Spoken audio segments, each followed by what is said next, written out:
It's time for Twig This Week at Google. Mathew Ingram and Jeff Jarvis is here. We answer some life's eternal questions. Is Google a white-collar sweatshop? Google's cold fusion experiment fizzles. And Elizabeth Warren's big billboard. It's all coming up next on Twig. Netcasts you love. From people you trust. This is Twig.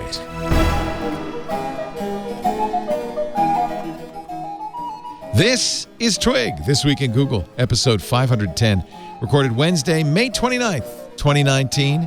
Never hug an Elmo. This Week in Google is brought to you by Kaptara. Find the right tools to make an informed software decision for your business. Kaptara is software selection simplified. Visit Kaptara's free website at kaptara.com/twig. And by ExpressVPN. Protect your online privacy with one click. It's that easy. For 3 extra months free with a 1-year package, go to expressvpn.com/twig. And by Grammarly. Grammarly is a communication tool that helps people improve their writing so it's mistake-free, clear, and effective. Start writing confidently by going to grammarly.com/twig and get 20% off a Grammarly premium account today.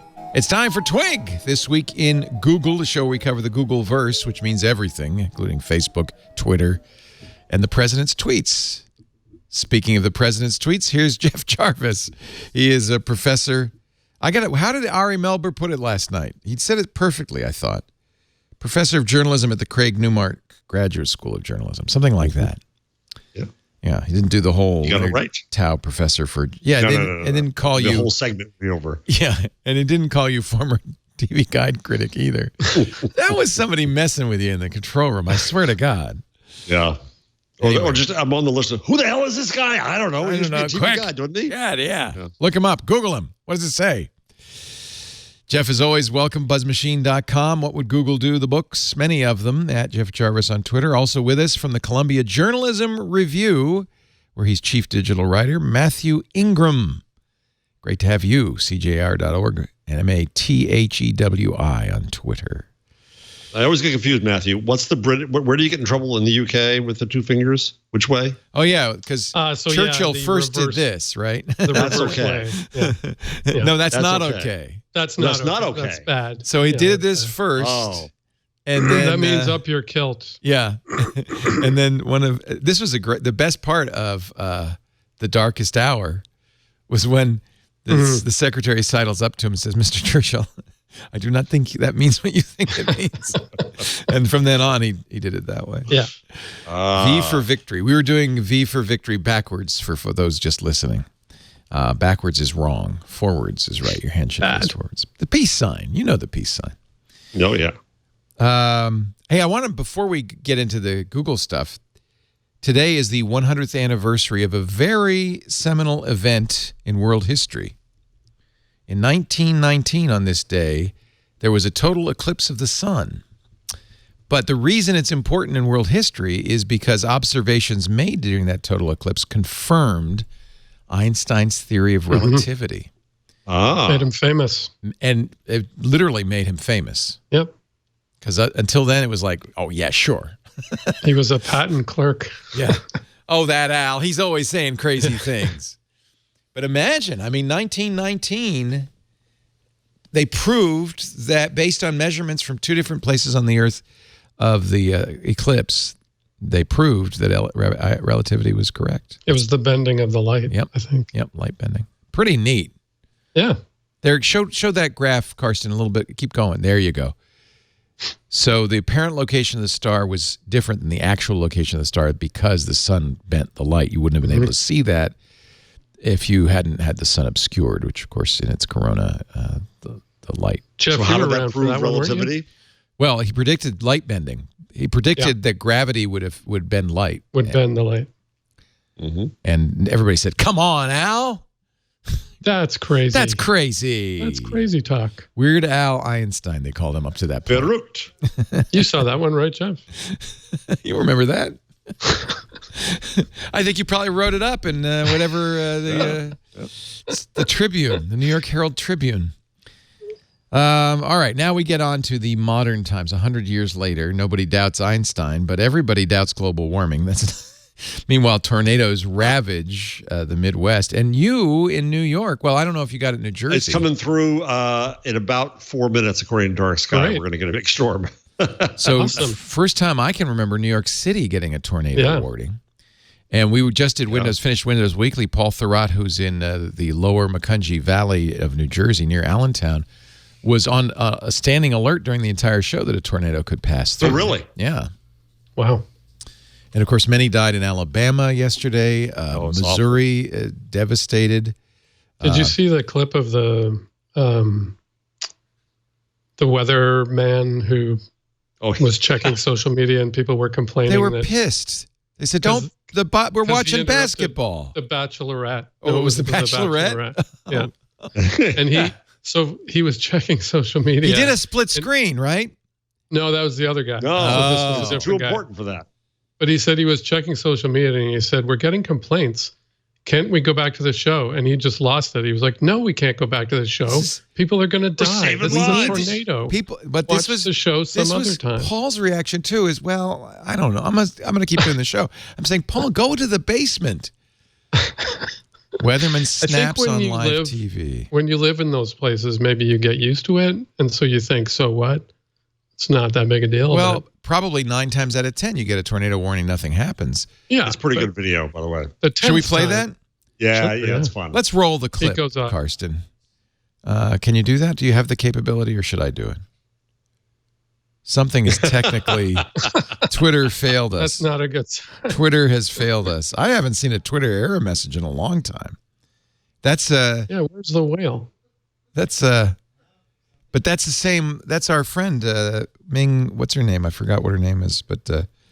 I have one of her illustrations. She was the woman who created the fail whale. This heavy rain is between you there and we the go. tornado. That's why this is a dangerous situation tonight. It's dark. It's also rainy. I was just checking social media. We have viewers complaining already. Just go back to the show. No, we're not going back to the show, folks. This is a dangerous situation, okay? It's nice. This is team coverage. Your neighborhood. I'm sick and tired of people complaining about this. Our job here is to keep people safe, and that is what we're going to do. Some of you complain that this is all about my ego. Stop. Okay, just stop right now. It's not. Twitter gets to everybody I'm eventually. done with you people. I really am. This is holy cow. Dangerous situation here. ABC 13 All right, I'm WSET. sorry I did that. It just really bothers me that we have people that don't care about other people's safety around here. That's just ridiculous. New tornado warning here. Wow. People were I'm dying. People. It was serious, very serious. Yeah. But there not was as another serious as the weatherman. Bachelorette. I'm trying to remember where it was, but he was actually fired for breaking into a football game with a weather alert. Wow. Yeah. Well, Jeff and I are old enough to remember the Heidi incident. Oh, yeah. Heidi. That changed television forever. Mm-hmm. Try to say that with a serious face, but it did. The networks had scheduled a running of Heidi during, was it a Raiders game? Like the Swiss, cattle. Jets Raiders, 1968. Those Jets fans are really mean. In the middle of the game, 1968. In the middle of the game, Heidi comes on. Touchdown Jets. And they just break away. Here, let me jump ahead. Well, wait a minute. This is just the game. Oh, I get it. This happened after the network started broadcasting Heidi. Oh, right. That was it, yeah. So the Raiders score, but nobody saw it because they were watching some girl in the Alps. Nobody had internet to get updates. Right. No other way of knowing. So people were furious. Oh, nice. This was an AFL championship game.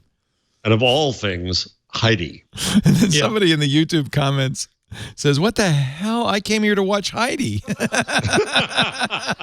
that Heidi isn't great.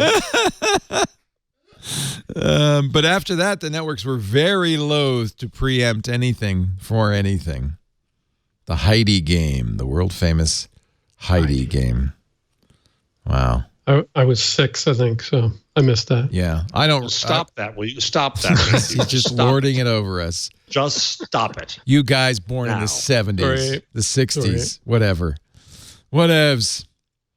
All right, moving on. I'm sure there's actually some Google news in here somewhere. Google's gold, as long as we're talking science, Google they spent a pittance on it, a cold fusion project. Mm-hmm. Spent $10 million, which is nothing in the world of cold fusion.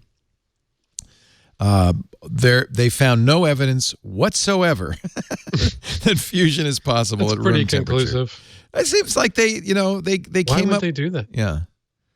In 2015, because there was research, somebody claimed, a pair of scientists claimed Stanley Pons and what was the other guy's name? Fleischman, I think. Oh, Fleischman and Pons. Wow, you do have a good memory. 1989. There was a news conference. University of Utah. And they claimed, you were what, 3 years old then, Mathew? Yeah. but he was interested in science by that time. Yeah. They said we've solved the energy problems for the world. It's cold fusion is going to work. It worked in the lab, and then it was just completely repudiated. I always wondered what happened to those guys. It turned out to just be a Pond scheme. Pond scheme. Oh. Good one. So, well, this is just basically Google fact checking, is all. Yeah. Oddly, because it was debunked almost immediately. It wasn't like they're still wondering, can it be done? But they awarded $10 million, almost like an X Prize, to 30 researchers and labs around the world, saying, here, revisit these experiments for cold fusion.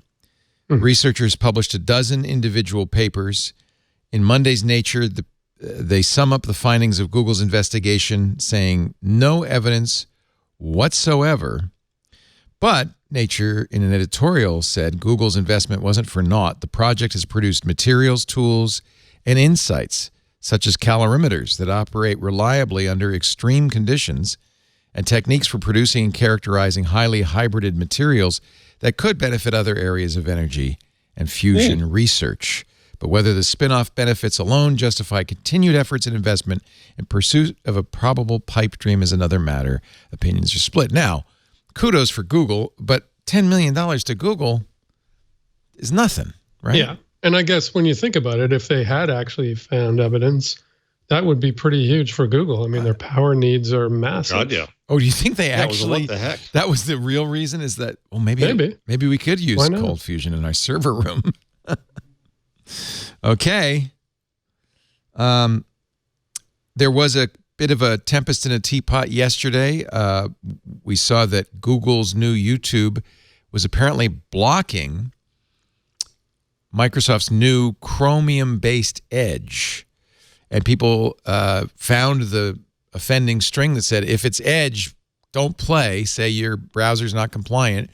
However, they were able to change the user agent in Edge and get YouTube to work, so there was no technical reason.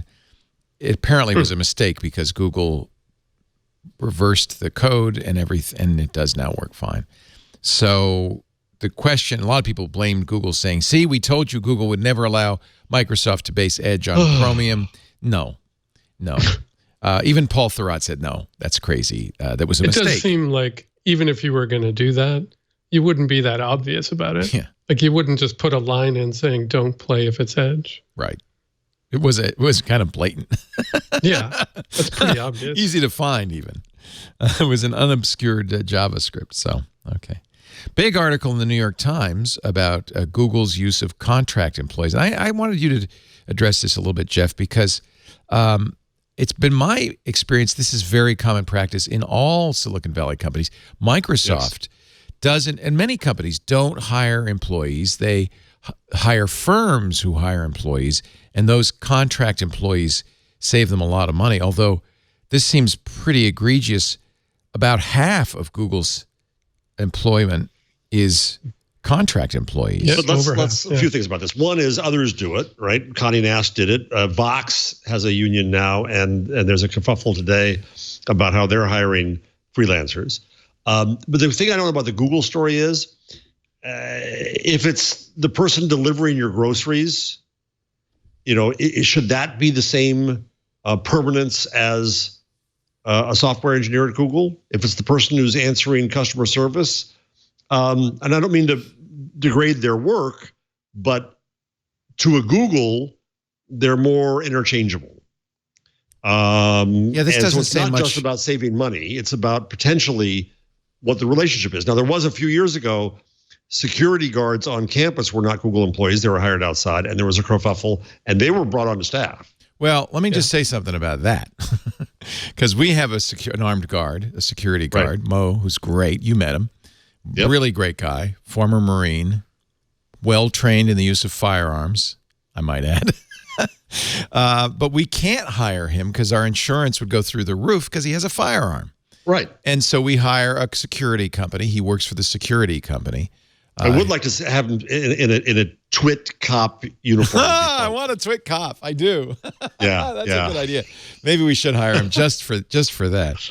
I mean, to me, but that makes sense. But if I look at the numbers, this is the New York Times got an internal document, and it said as of March, Google had 121,000. Yeah, it's more than 50%. 121,000 temps and contractors. This is globally compared to 102,000 full-time employees. So it's got to be more than just the security guard out front. Do you remember what Kevin did for them? I can't remember what he did. Kevin Toffel was not an employee. And Kevin pointed out that when you're not an employee, it's a very weird position if you're in the Googleplex, because you can't eat in some of the cafeterias. Yeah. You can't come to the all-hands meetings. Your access card only gets you into certain buildings. You're really a second-class citizen. Yeah. So the question, I think if they have that many, I could see, like you said, the occasional position or maybe a few people in a division, but that's over 50% of their entire staff. Seems like a lot. And they don't get any benefits. They get paid less. I mean, that seems pretty egregious to me. What do you think, Jeff? Well, again, I go to a place like Condé Nast. It's common practice. Yeah. And the majority of the people who did work for Condé Nast were freelancers. I'm not saying that's right. And indeed, U.S. law is now such that I know when I try to hire people now, it is really hard to hire somebody not as an employee. I end up having to bring people onto staff for a 4-week gig. Bring them on staff. I've got to pay benefits to the university. I've got to do all that stuff because you can't come on as a consultant or a freelancer unless you have a business doing that. And you can prove it with a client list and business cards and stationery and all kinds of stuff. That's an IRS regulation. The IRS has for years been cracking down on this practice because a lot of businesses avoided benefits. That was the chief reason to do it. Yeah. So this benefits by hiring temps or contract employees. The New York Times story quotes someone saying you can save $100,000 a year per job. Depends what you're paying them. So if you've got 121,000, that's a lot of money. Contractors, that's a lot of money. This reminds me a lot of the Dutch sandwich and the Irish wraparound or whatever those tax maneuvers are. They're not illegal, that they're taking advantages of loophole in the law to make more money. And I guess on the one hand, especially publicly held corporations have a fiduciary responsibility to their shareholders to take advantage of these loopholes since they are legal. My tax attorney always used to say, we don't use him anymore. Leo, pay not a penny less than you owe and not a penny more than you should. Whatever. The idea is if there's a loophole and you don't take advantage of it, you're not doing your job. So I'm sure Google would defend this in the same way. Look, this is legal. And then the minute it's not legal, then we'll stop. Right? It's not right any more than the Irish runaround is. Yeah. But that's not how it works in the United States. And the thing that bothers me is the reason it's that way is because corporations spend lots of money on political action committees and lobbyists and elections to keep the laws in their favor, and it's too bad. Anyway, we use temp employees. You guys don't work for Twit, but when you're in the building, you're an employee. So I mean, I guess in a way you could say the same thing about Twit. Probably half of our employees, or more than half, are contractors. But it's exactly as you said, Jeff. They fit the IRS requirement, which is they do this for a living with other clients. That's why we never stop people from having other podcasts. that there's generally, it's supposedly the schedule is your own. You know, you're not told you have to be here at a certain time. That's not the case for you guys. But on the other hand, when you have to be out of town, you go. When Stacey, you're very forgiving. Yeah. Well, I think that's the law. You think I would let you take time off if I didn't have to? You could dock our measly pay. Yes. Well, actually, you don't get paid when you're not here, but that's also a benefit of a temp or a contractor. Of a temp, yeah. That's the thing. It's flexible on both sides. Yeah. You pay them only when they work. But it feels to me as though someone could craft a law so that if 52% of your staff are contractors, that crosses some threshold. Yeah, and part of this is exacerbated by the fact that the IRS has been significantly cut back on its ability to enforce. They don't have a huge enforcement ability anyway. So, you know, the IRS has essentially been gutted. So you can get away with it even if it's not strictly legal. You have to get an interpretation. You have to get the IRS. You have to get tax court to say no, it's not legal. You could say, well, I believe so. Well, okay, the tax court says no, but I don't know how many judges. There's 8 or 9 judges in the tax court. There are not a lot of them. The IRS has 9,000 auditors, down a third from 2010. Yeah. The last time the IRS had fewer than 10,000 revenue agents was 1953, and the economy was 1/7 of its current size at that time, and it's still shrinking.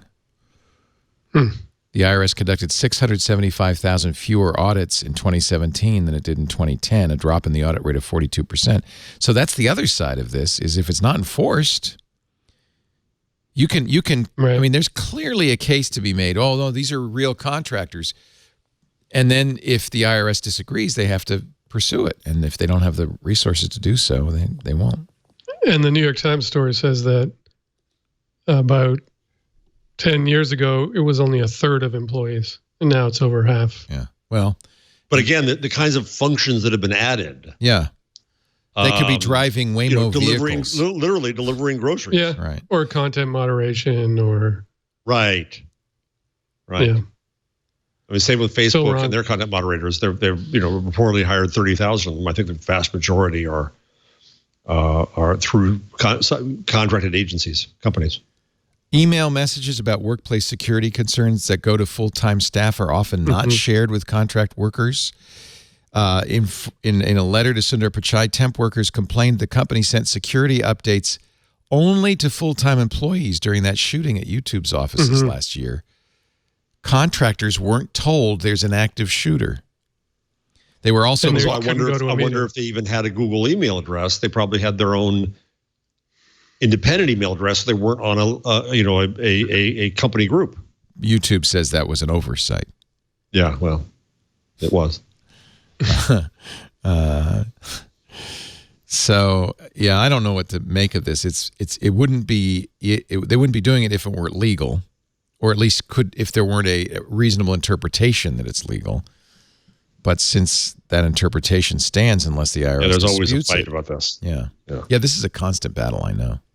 And we're very careful. We have, we outsource payroll and HR to a payroll company, and they are the ones who enforce, and they have very strict rules, and we always try to adhere to all those rules because nobody wants the Spanish Inquisition.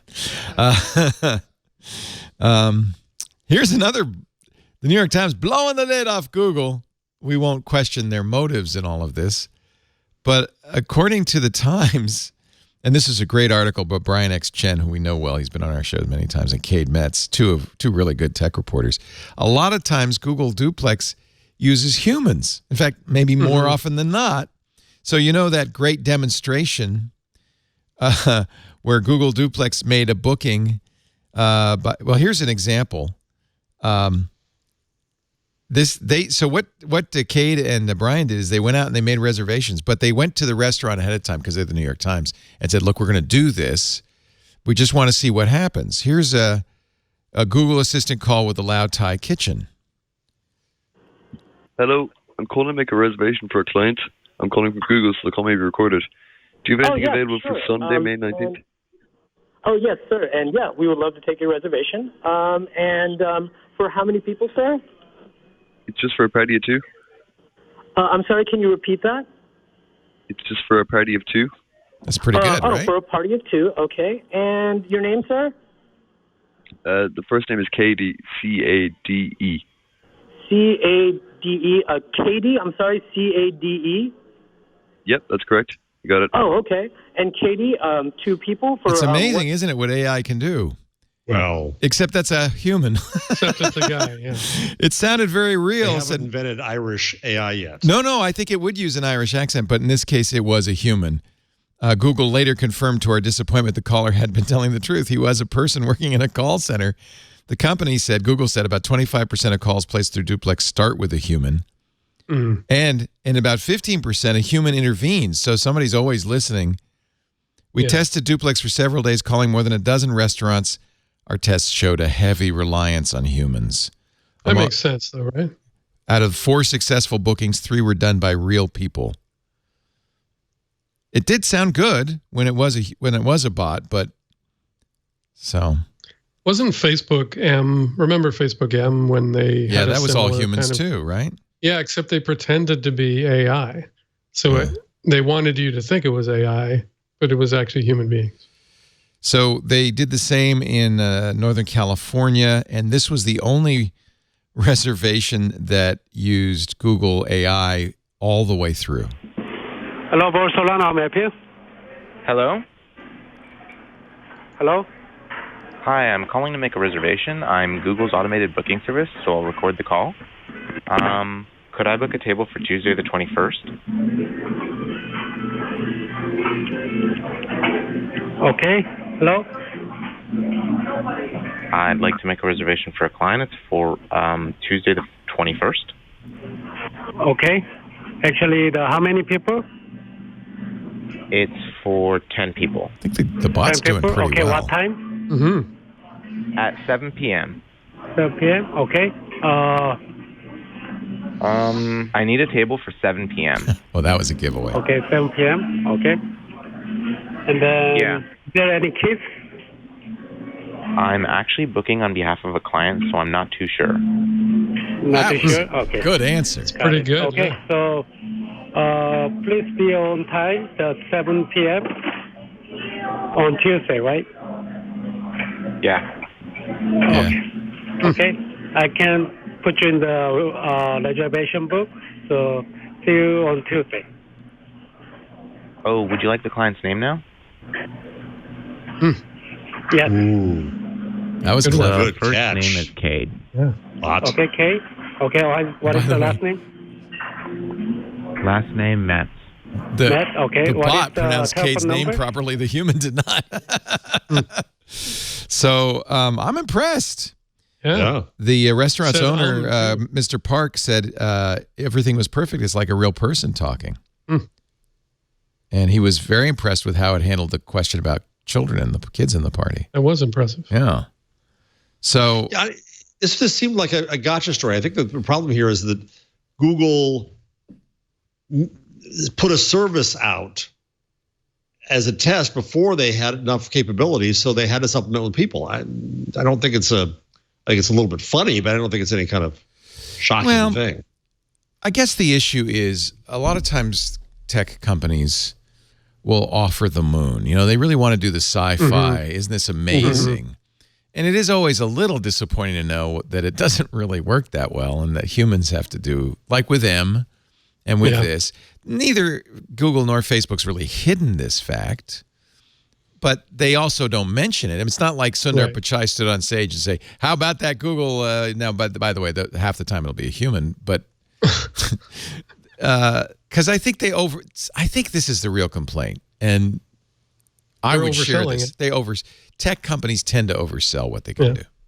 I think that's happening now with Tesla and there's been a lot of backlash about how sort of automation is not functional in the way that Tesla would like you to think it is. Well, and that's story bad. On the rundown? That's bad because it can kill people. Right. Yep. That's not a minor detail. So which story are you referring to? there was one I saw today. I was on the rundown saying that the lane change. Consumer Reports tested the lane change. Yeah, so Consumer Reports, who has historically been critical of autopilot, we should point this out, tested this new feature. So one of the features that Tesla's starting to roll out is the ability, right now when you use autopilot, you really wait. You could sort of do it on a back road, but it certainly wouldn't navigate through town because it doesn't see stop signs, it doesn't see red lights. You really use it, I use it on the highway only when lanes are clear.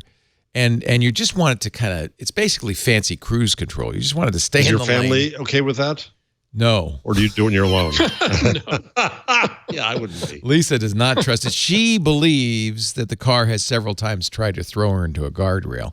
So she will not use it. I certainly don't trust it. I mean, I keep, and Tesla does a lot to make sure you're keeping your hands on the wheel. They do, yeah. They'll turn actually, it off. They'll spank you. And really? Yeah, well, not literally, but it's like being spanked. I feel like I'm chastised like a child because if you don't have your hands on the wheel after the third reminder to do that, it'll go beep, beep, beep, and puts a big red thing on your speedometer that says, because you're not keeping your hands on the wheel, you may no longer use autopilot until the next ride. No soup for you. I got to take a picture of it because I feel spanked. I feel seriously chastised by my freaking car.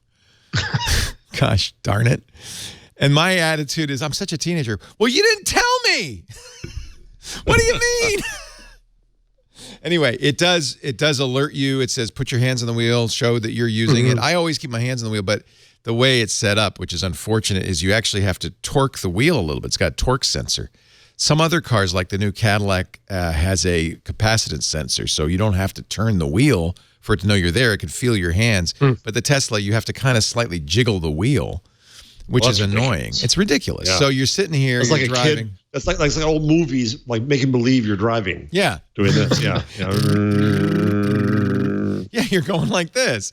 So I do that, but I mean, sometimes you forget. Then they'll say, come on, show us you're here. And then it'll do it 3 times. The third time, second time, it beeps at you. But if you miss that, then it gives you, several times. Then you hear Elon's voice. You are not driving.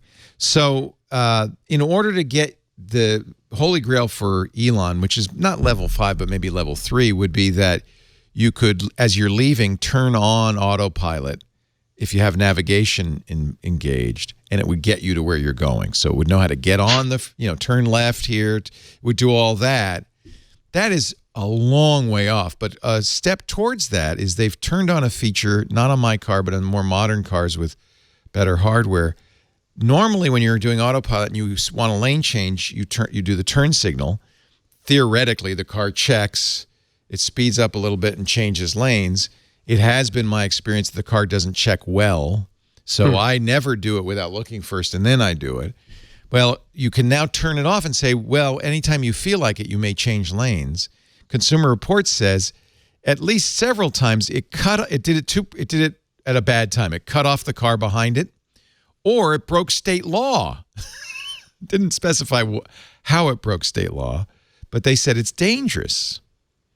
You shouldn't use this, and this is not anything new. I think Tesla, even by calling it autopilot, is perhaps... Yeah, I think there's been a lot of sort of over-marketing. Yeah. Or overselling. He also, last month at an event, said that he thought Tesla owners would be able to make $30,000 a year by leasing out their Tesla. He said, but this should happen by next year. From our standpoint, if you fast forward a year, maybe a year and 3 months. I like how, see, this is one trick, by the way, kids. If you want to lie, be very specific. Okay, a year and 3 months. Next year for sure, we'll have over 1 million Robotaxis on the road. He said this last month. The fleet wakes up with an over-the-air update. That's all it takes. All we have to do is turn it on. He says, Tesla owners, we know, because we have all the numbers, only drive their car 2 out of the 24 hours of a day. So we'll have a switch that a Tesla owner can turn on that makes your car a ride-sharing vehicle that can be hailed. We'll go pick somebody up, take them to where they want, automatically charge them just like Uber, and you could make up to $30,000 a year. So I mean to ask you, boss. Right. This is not going to happen in a year and 3 months. Plus, the sensors and processing power that's on a Tesla versus what Google's putting onto its cars with LiDAR and all this stuff. I know Elon makes fun of LiDAR and says it's unnecessary because he doesn't have it. I cannot believe that he believes there is sufficient technology on an existing Tesla to be a self-driving car. Well, in his defense, he has said, he's tweeted, I'm sad that we have to report tweets as fact. But anyway, he's tweeted that he doesn't believe LiDAR is necessary. That's a very big expense. Right. He could just do it with cameras. And everybody said, ha ha, because there's no LiDAR on Teslas. However, and I wish I'd had the source of the study, but I just saw a study that said, no, Elon's right. Cameras are sufficient.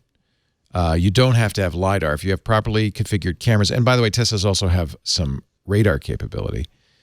That's all you need. You can do full level 5 self-driving. So you don't have to have LiDAR. That would save a lot of money. In fact, one of the things Waymo works really hard to do, and one of the things that they claimed Corey Lewandowski stole from Waymo when he went to Uber, was this way to do LiDAR for 1/10 the cost, because it's about $10,000 or $11,000 for a LiDAR. Is this it? Wave says self-driving cars don't need sensors. Experts aren't so sure. No. Mashable? No. No. It was when I saw the study, it was reliable. Here it is. Researchers back. Oh, there we go. Non-LiDAR approach to self-driving cars. This is. Well, that's just one research opinion. Well, let me show you. The researchers found analyzing captured images from a bird's eye view rather than the more traditional frontal view more than tripled their accuracy, making a stereo camera a viable and low-cost alternative to LiDAR.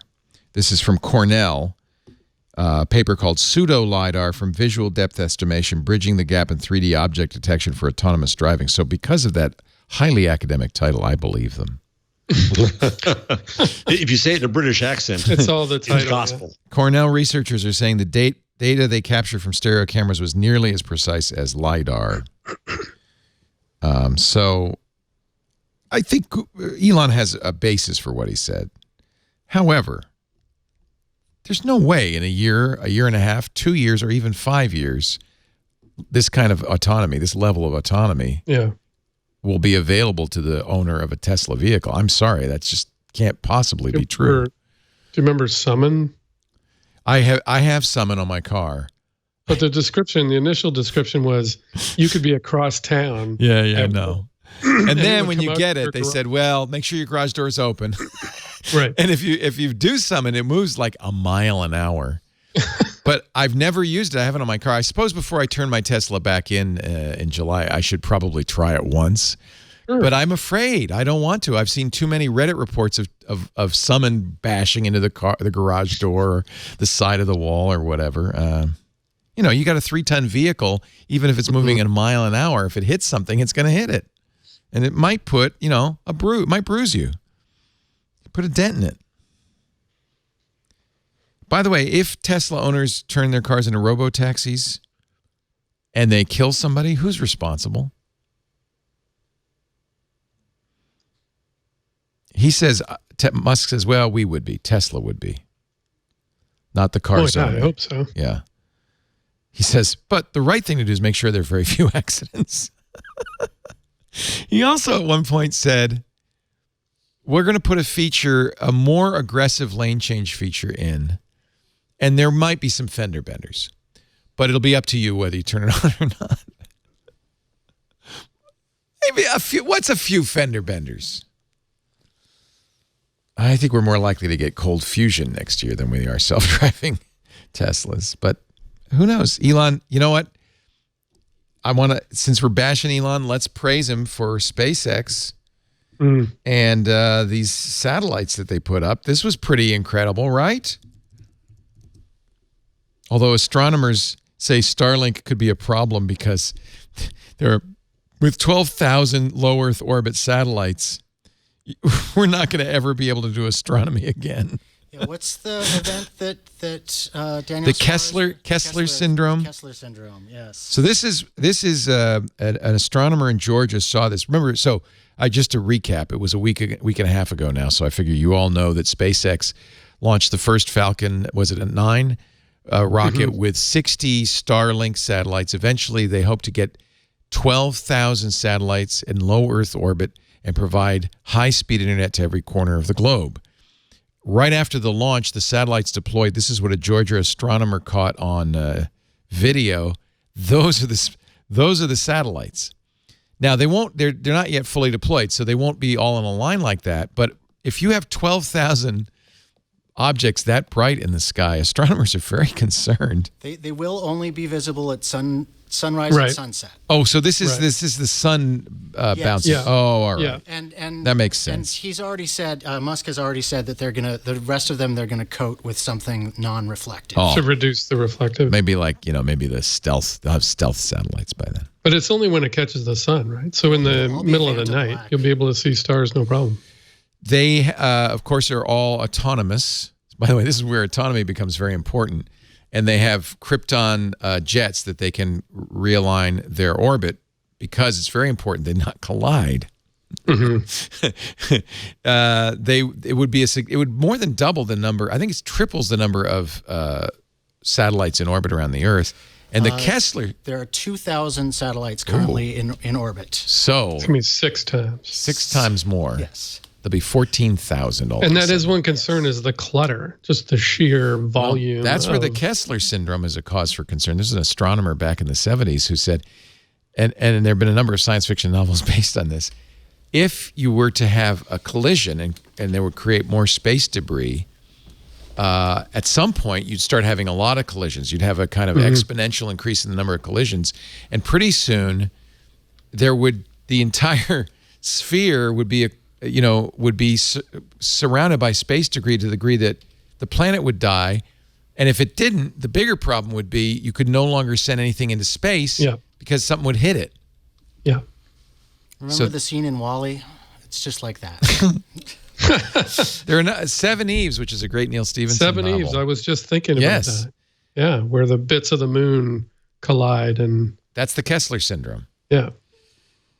And that brings us to another Neil Stephenson story. He's got I cannot wait. I pre-ordered it. He's got a new novel coming out June 3rd in a couple of days called Fall or Dodge in Hell. The hybrid sci-fi fantasy novel begins in the present day with Richard Dodge Forthrast, an eccentric multi-billionaire who made his fortune in the video game industry. When a freak accident during a routine medical procedure leaves him brain dead, the family is left to contend with his request to have his brain preserved until technology exists to bring him back to life.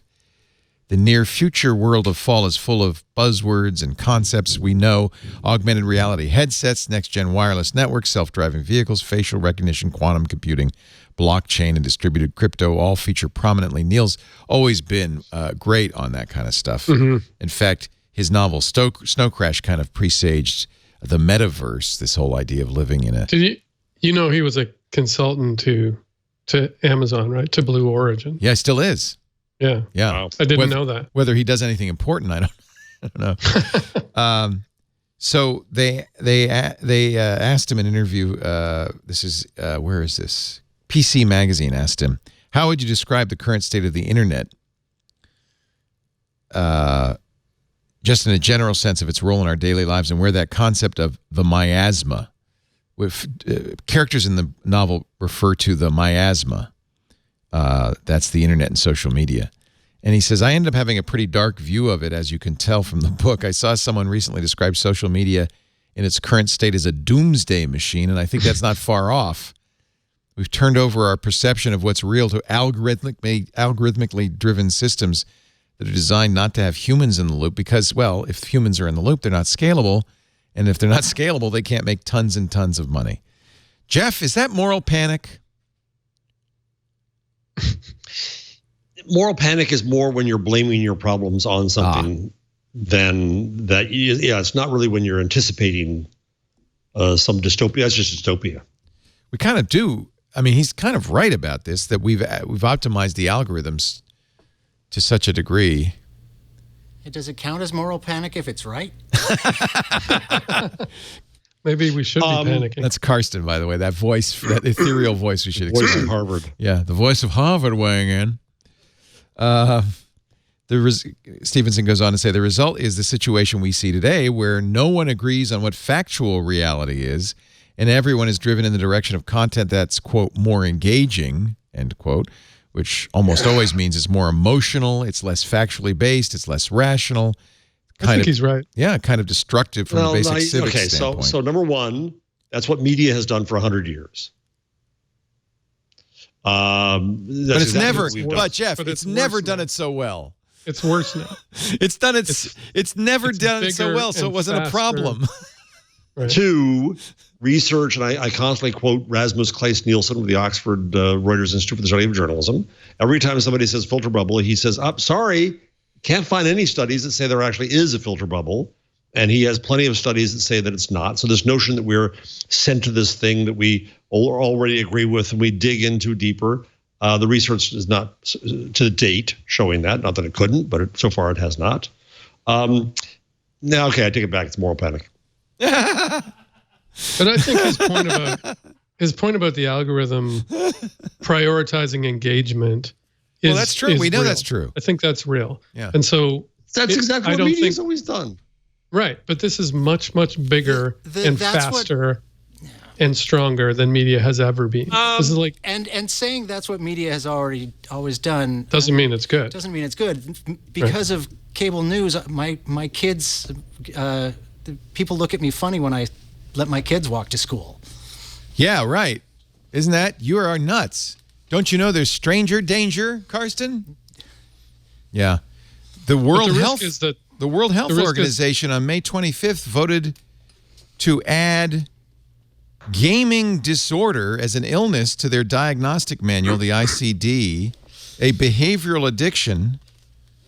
According to the World Health Organization, it's not enough to be a video game fan, nor does it count the number of hours spent playing. A video game addict is someone with an inability to stop playing even though it interferes with other areas of one's life, such as family, relationships, school, work, and sleep.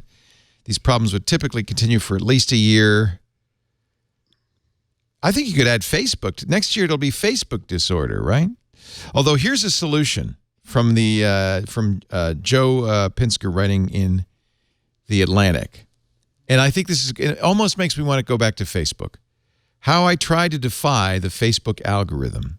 The social network is predictable and dreary. My quest to make it random and fun.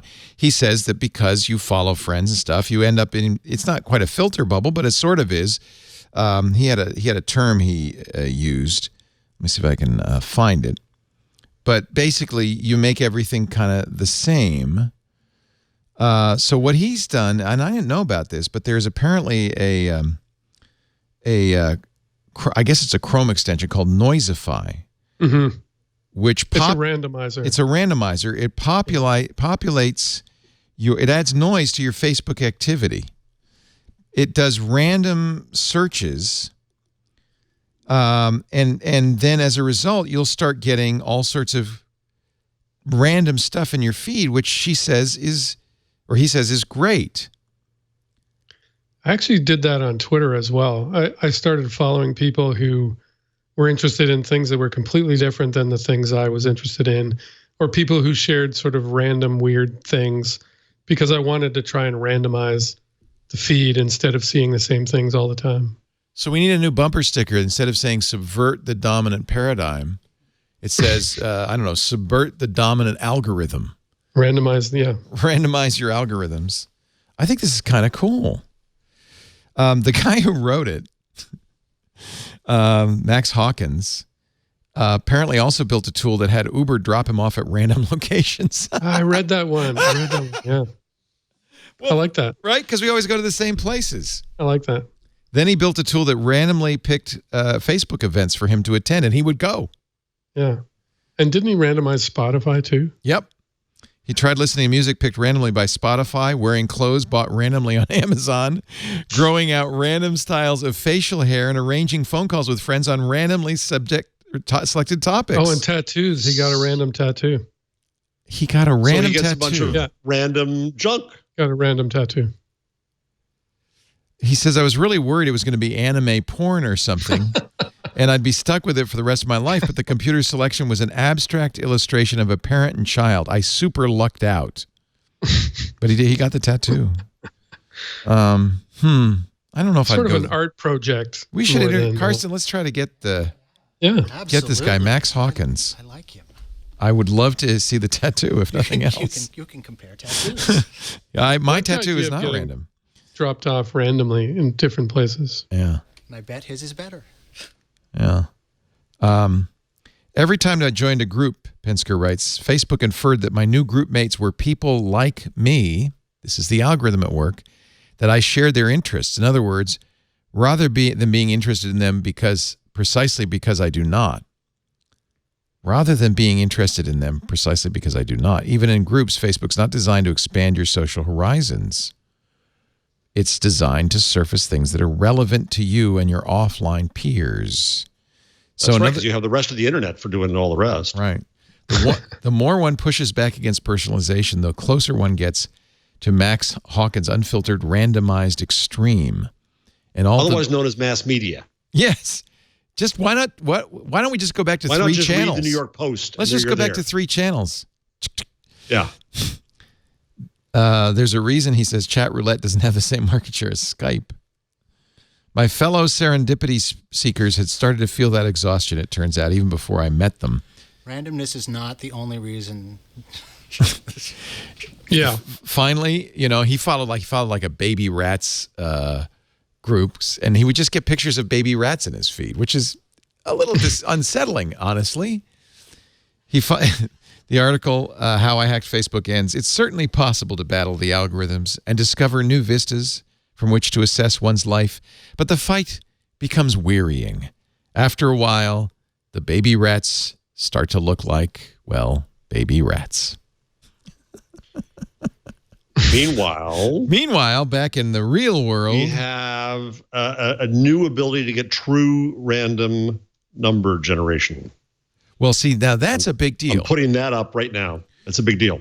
So into the chat. Just as some background, almost all computer programming languages have a facility to generate random numbers for dice throws, or there's all sorts of reasons you would use it.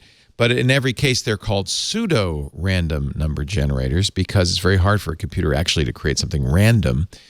And so there have been lots of attempts to make a real random number generator. Actually, my favorite is who are the folks who do 1.1.1? Cloudflare. Cloudflare has a random number generator based on lava lamps. And the reason is, by the way, it works. Computers aren't very good at picking random numbers. Every part of the here's a little video from an English guy. This is at Cloudflare's headquarters in San Francisco. They have a wall of lava lamps because essentially the balls of lava are chaotic. Yeah. Mm-hmm. So what you need is chaos. Steve Gibson has talked about using, I think it was a diode to create. You need noise. So this is an entropy wall that is actually generating of lava lamps. So what was the new way? Quantum mechanics? Yeah, well, quantum random something. Quantum entanglement. Everything's better with a little quantum entanglement. And a little cold fusion while you're at it. Yeah. I think quantum entanglement is the blockchain of the next couple of years. Jeff, we're going to take a break, but when we come back, I want you to talk about this Facebook workshop you're about to participate in. Yeah, I was already there. You did? From it. Good, I'd love to hear about it. That's why I wasn't on the show last week. Oh, well, a report from the front. From the field. In just a moment, but first a word from our sponsor, Kaptara. We love the Kaptara. I love it, not the least of the reasons I love it is because people call me all the time on the radio show and say things like, I run a yoga studio. What software should I use? I have to go, I don't know. Because business software, that's a whole different kettle of fish. line of business software is really important to you in your business, whether you're a dentist, a veterinarian, a plumber, a yoga studio. But, often we're using old, out-of-date software. How many people still run Windows XP and IE8 because the software requires it? Or worse, Joey wrote it. He was the boss's nephew's first cousin.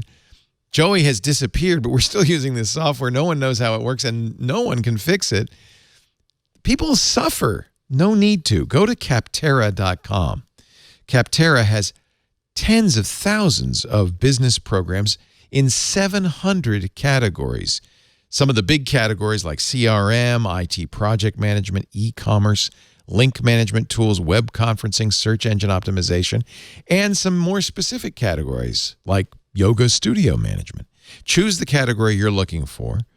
And then you can, first of all, you'll find hundreds of programs in that category, which is amazing. But then you can go a little further by filtering based on ratings, based on how the program works, where it's stored, if it's in the cloud or on your hard drive, that kind of stuff.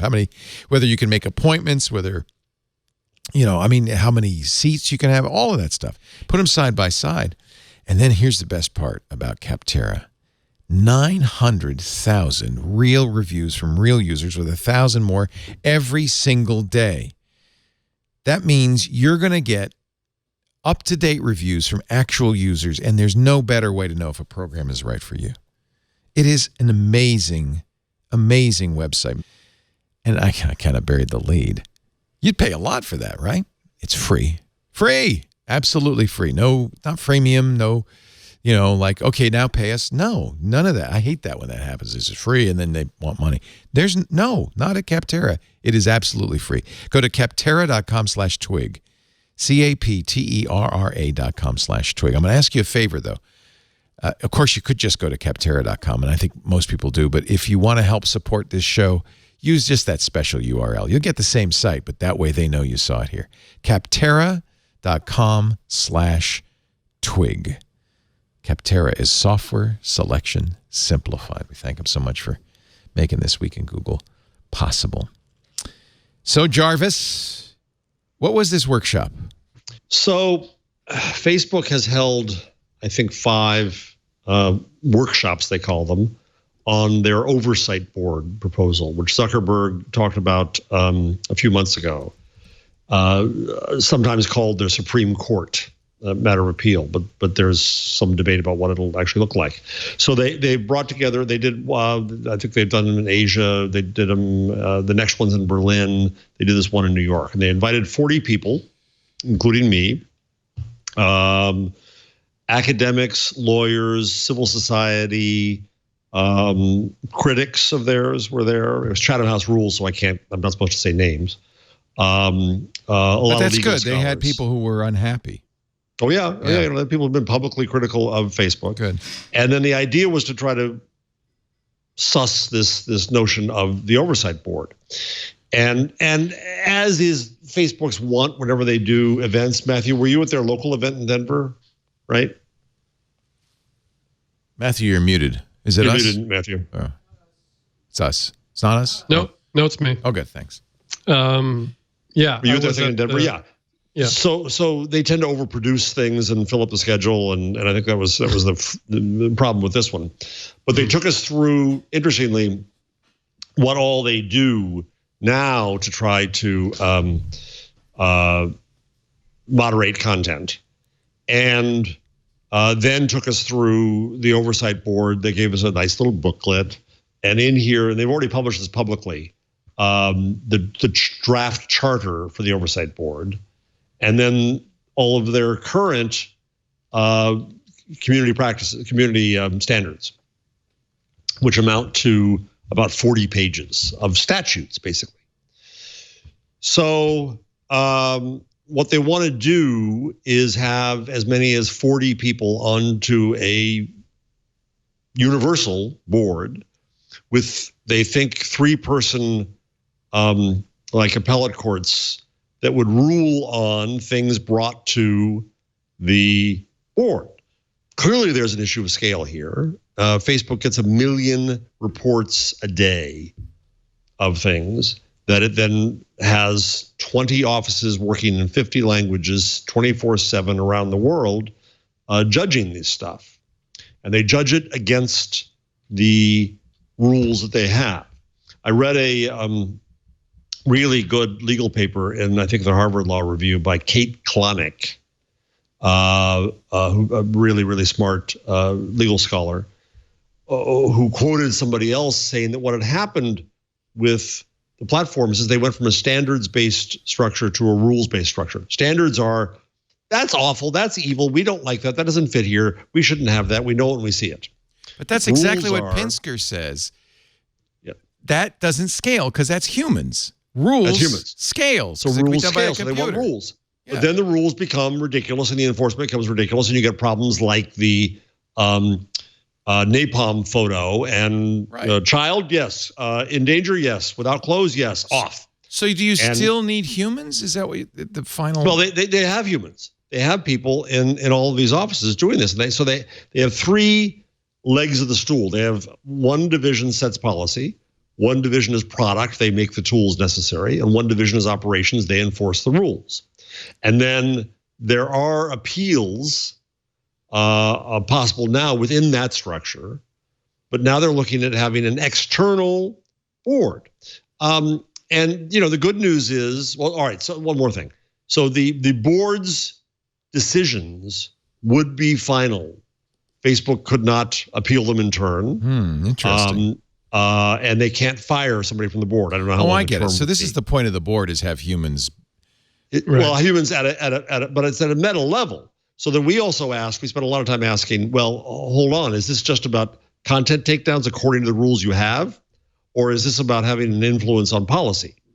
Well, they're not going to let an external board, make up policy, but they say it would have an influence on policy. But what is that influence? Unknown. And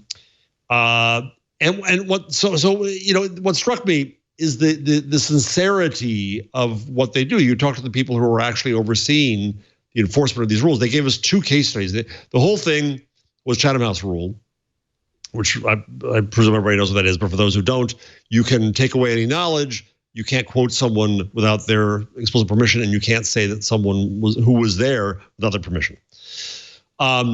They did try to get an NDA. I refused to sign it. That was going to be only about 2 case studies they had, because those case studies were real life and they didn't want to get in trouble for privacy.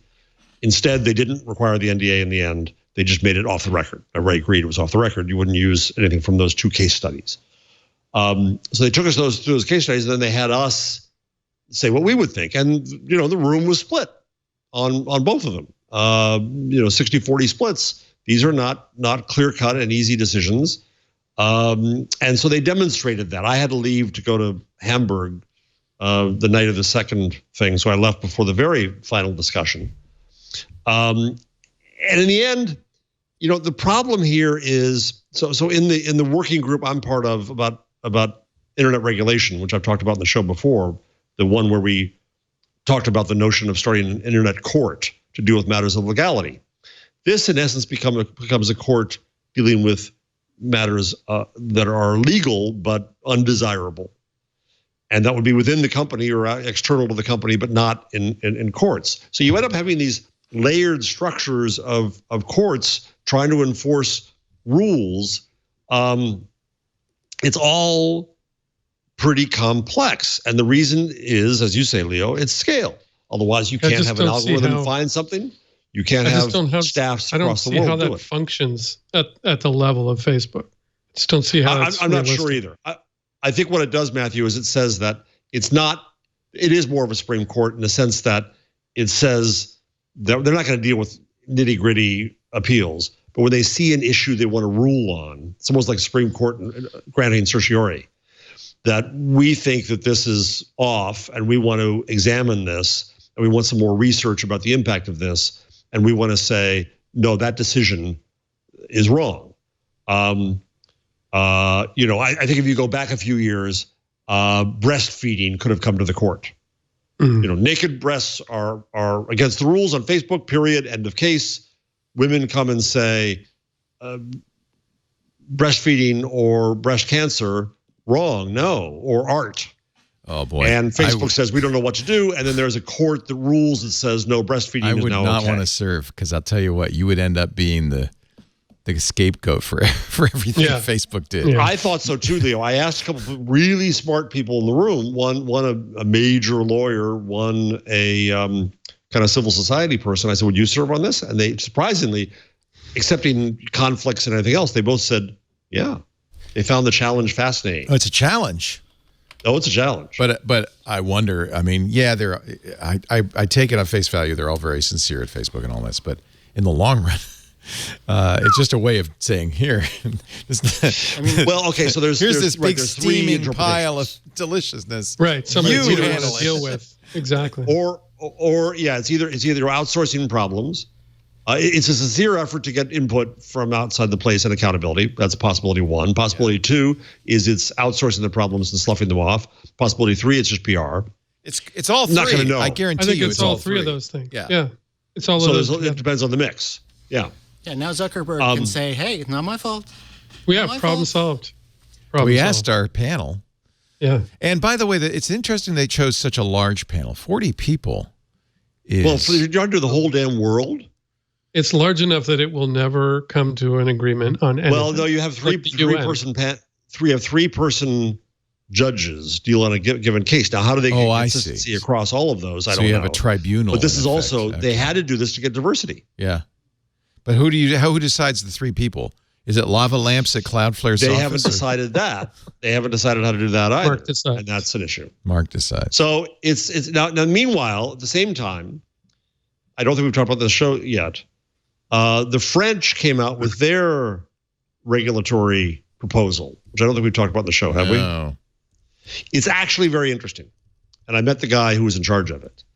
And I like him. So what the French said was they did an experiment with Facebook where they were embedded in Facebook for 2 months, acting like a regulator, trying to figure out how it would work. No regulations underlying this, but trying to understand how it would work. What they decided was that they did not want to try to regulate what actually appears on a Facebook.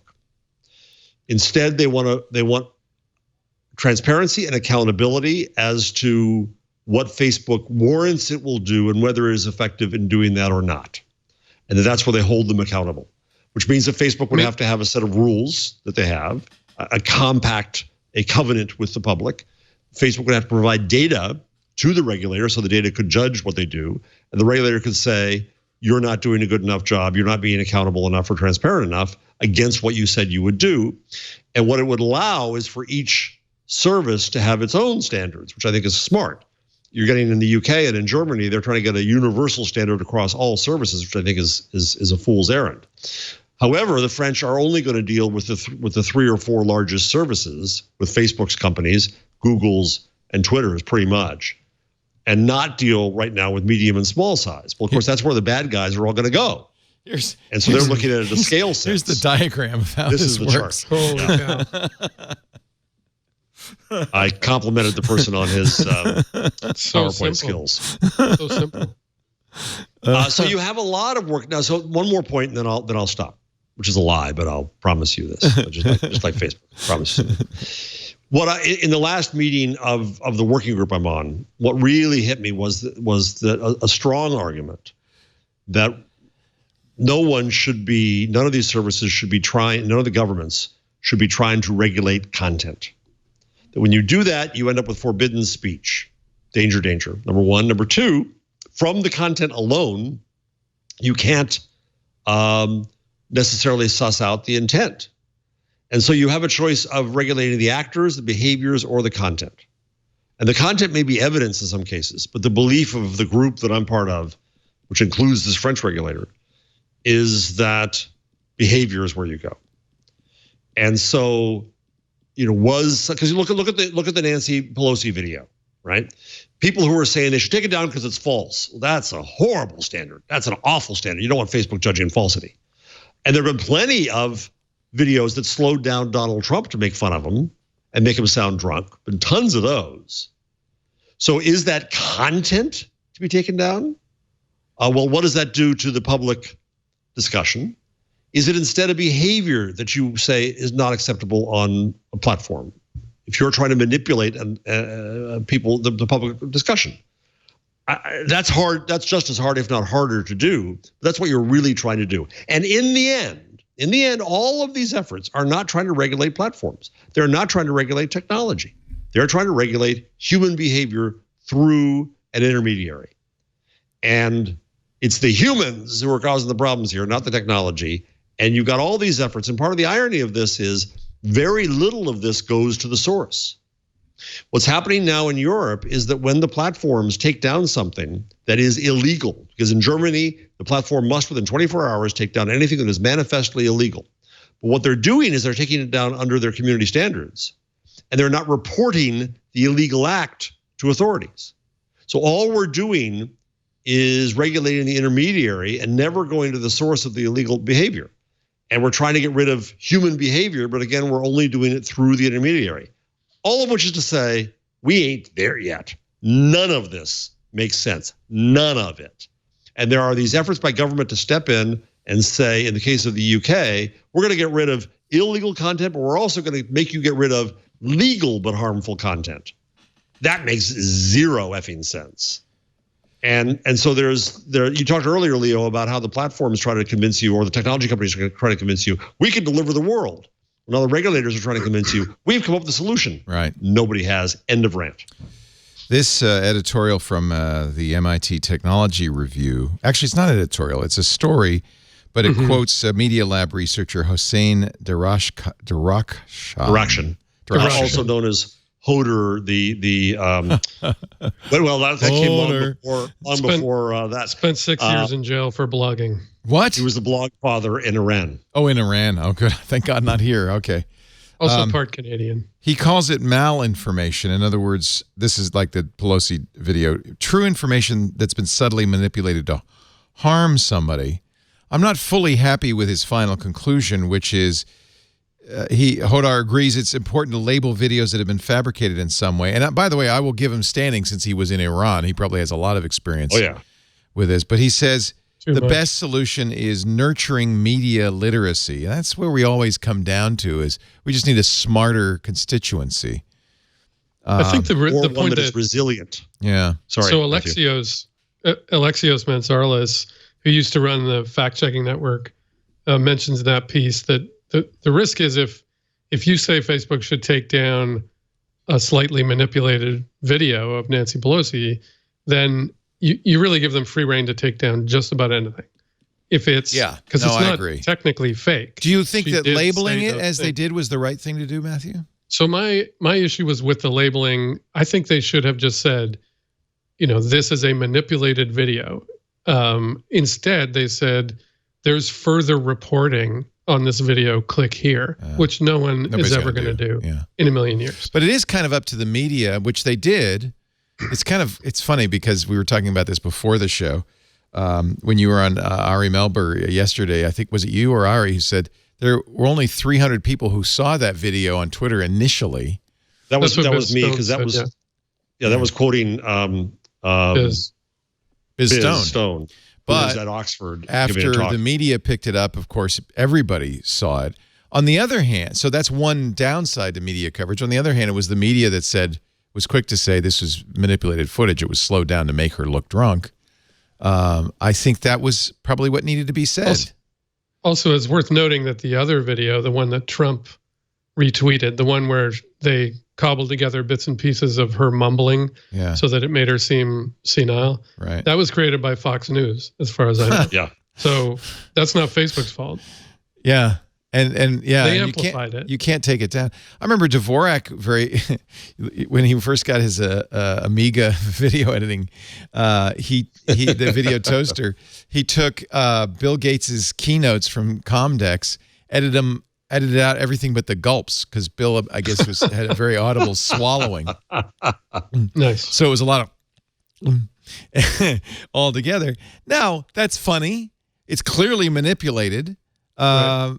It besmirches Bill Gates if you believe it. I mean, that's the problem. But this is also where the intent matters. The behavior matters, not the content. Right. But if you edited a video of Trump to make him sound even dumber, is that Should that be taken down? MSNBC does that every day. This is their stock and trade. Right. Plus, there's satire. There's so 2000. I'm going to put this humor. up. 2016. We'll put it under other. There was a lot of this stuff going on. So it happened to Trump. Slow Trump. There you go. All right, let's go to the So tape. this is 2016, and there wasn't an outcry about this. Trillion. I remember this. Yeah, but you can look at that and know it's fake, right? Nobody even knows what a trillion is. Well, yes and no.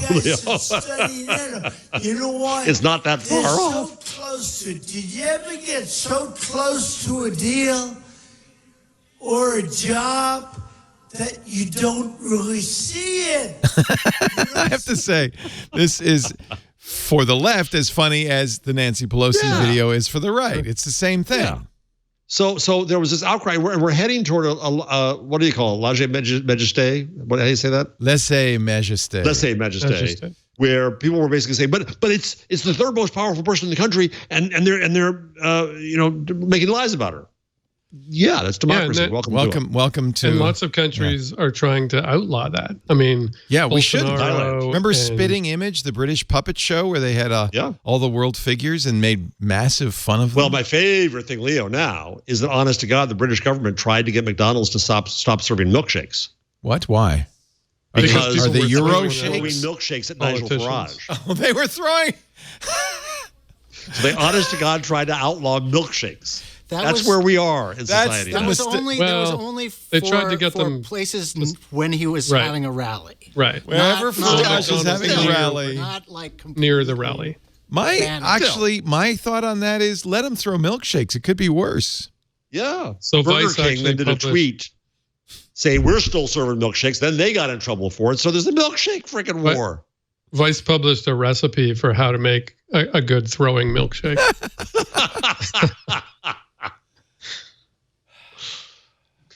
Oh, So- Because you want it thin. You don't want it too thick, right? Yeah, you want it to It doesn't dribble down splatter. his suit. Yeah. Right. Yeah, he yelled at the security people. They could have stopped this. And by the way, this picture. Have you heard the cheer? This picture is captioned "Nigel Farage dies of milkshake wounds."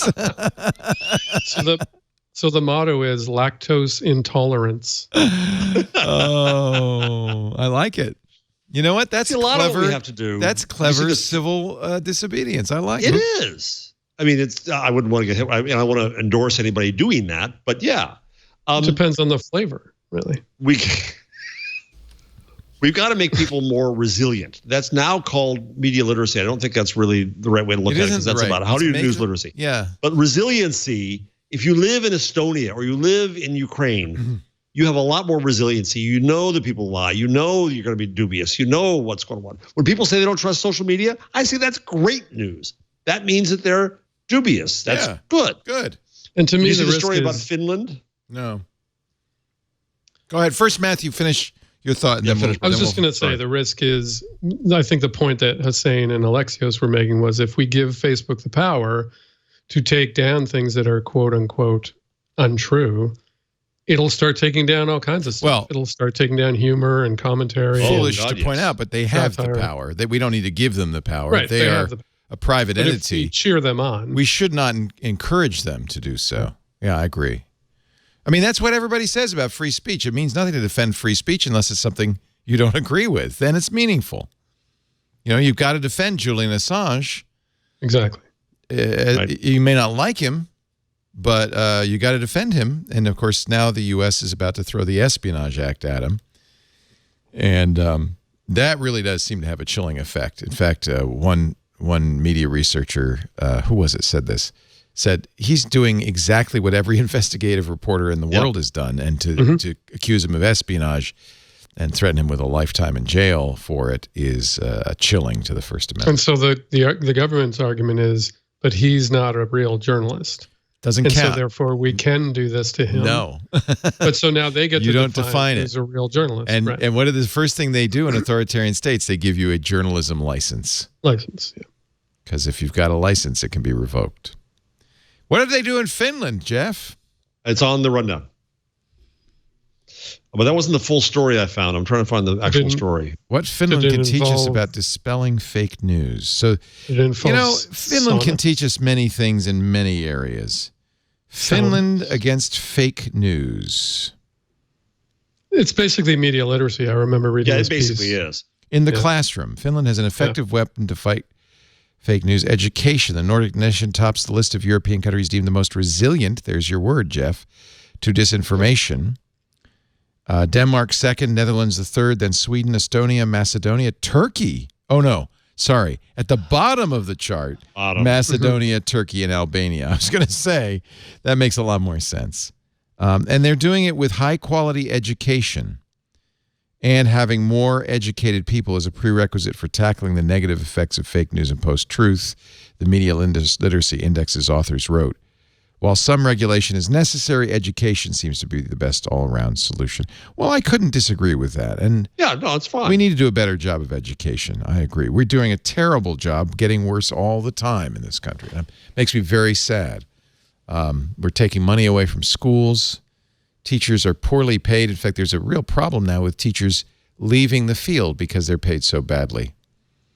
And I don't think that that's planning for the future in any way. Let's take a break, then I'll show you the latest billboard in San Francisco. But first, a word from ExpressVPN. When you want to protect yourself online, I think you know by now the best way to do it is a virtual private network, or a VPN. VPN runs on your system, whether it's a computer, a laptop, a phone, a tablet, encrypts all your transactions, all your conversation, everything that's going out of that computer, from your computer through the open Wi-Fi access point, past your internet service provider, all the way out to the VPN server, which then puts it out in the real world. So it's very important that you choose a VPN server and a VPN service that does right by you, that keeps your privacy, that's fast, easy to use, doesn't log, doesn't inject ads. That's ExpressVPN. It is the best. They do not log. They keep no information about you. They have servers all over the world so you can emerge onto the public internet. That means no more geographic restrictions. Choose a server that's near you to be fast. Choose a server that's in another country to have access to their content, for instance. And if you're on public Wi-Fi, the simplest way to protect yourself from bad guys and your privacy is with a VPN from ExpressVPN. It secures and anonymizes your browsing, encrypts your data, hides your public IP address. Easy to use, too. They've got apps for every platform. One button turns it on, one button turns it off. And it's less than $7 a month with a 30-day money-back guarantee. I hope I've convinced you. It's the best VPN out there. If you want a VPN, and you should be using a VPN to protect your security and your privacy, there's no better than ExpressVPN. It's the safest way to surf the net. Find out how you can get 3 extra months free with a 1-year package at expressvpn.com/twig. EXPRESS. Spell it out. expressvpn.com/twig. 3 extra months when you buy a 1-year package. That's the best deal at expressvpn.com/twig. Thank you, ExpressVPN, for a great service, for supporting our privacy and security, and for supporting This Week in Google. And thank you for using that URL, expressvpn.com/twig. That shows them you saw it here first. Elizabeth Warren's just put it. Sorry? A little more perspective on the Finns. Just one more added note. Yes. The Wall Street Journal has a story about how they have to teach Finns small talk because they don't know how to do it. Yeah, Finns are notorious. Notorious. Yeah. It's a nation of introverts. Oh my God, I want to move to Finland. I know. I know. That's why they invented this. That's why this Ericsson, and that's why cell phone. That's why they pretty much started texting, because they didn't want to see each other face to face. No, those are all misnomers. It's also cold and dark a lot of the time. Yeah, but I'll tell you what. 4th of July in Helsinki, man, that's a party. That is a party. The land of the midnight sun. That's where I was in Helsinki in the middle of the summer, and it was several times actually. And those Finns know how to celebrate the sun. Elizabeth Warren has put a big old billboard up right in San Francisco's face. Break up big tech. Text tech to the short code to join our fight. It's an interesting place to put the billboard. It's at 4th and Townsend which we used to, right by where we used to work, Karsten, down by Tech TV was down there. Yeah, basically that's where Yahoo's billboard used to be. Is it? Do you think it's no, it's not. It's not the exact place. It's below the old Yahoo billboard. Because look, in fact, when you look at it now, I think I'm not going to give you any money if that's where you think a billboard belongs. Oh yeah, never mind. Who's this HD Buttercup? Now that's a billboard. Anyway, that's not even visible up you can't even see it. So it's behind a bush, and it's facing the wrong way from the bus terminal. And well, I can go on and on. Anyway, that's an interesting idea. I don't know. It's kind of baiting the lion. Going to the center of the big tech universe and saying you ought to be broken up. But I bet it works. Certainly got our attention. Well, so when I was in Congress 2 weeks ago, talking about Section 230. Wait a minute. What were you doing in Congress? We didn't hear about this. The working group I'm part of on internet regulation had a visit to Congress. Oh, nice. And Senate. So I met one senator and some staffers, and a lot of discussion from one of them about Section 230, which I can talk about at more length in a minute because I just finished a book about it. Sorry. But that threw me off completely. What was I saying? You were in Congress talking to senators, representatives about that the fear is that Section 230 is going to die because you now have the right going after the tech platforms because they're being mean to the conservatives. Just to explain, Section 230 is the safe harbor protection of the Digital Millennium Copyright Act, which means that platforms are protected against lawsuit. This is something that in Europe has now been thrown out. Right. Okay. So there's a new book out. That was your footnote. Called The 26 Words That Created the Internet. Wow. Just finished. It's a good book. By Jeff Kossoff. It's a very good book. Did you read it too, Mathew? I have skimmed it. I have not read every word. So he really breaks down Section 230. The thing that's really been irritating over the last little while is that even some media outlets have been getting Section 230 wrong, describing it incorrectly. Oh, I got it wrong. It's not the DMCA. It's the Communications Decency Act, first of all. Yeah. It's all that's left of it. Apologies, yeah. No provider or user of an interactive computer service shall be treated as a publisher or speaker of any information provided by another information content provider. In other words, platforms are not responsible. So it protects them from liability effectively. But there's this argument that the right in particular has been trying to push that that requires the platforms to be neutral, which it doesn't. No, not at all. It just says you're not responsible. But I've seen multiple articles. Sorry, Mathew. Fox ran one that they had to correct, in which they said, Facebook is really kind of walking a fine line because it's not being neutral, and Section 230 was actually created to allow them to moderate things. So it's the exact opposite of the standard story. Ron Wyden, who wrote this, said what, Jeff?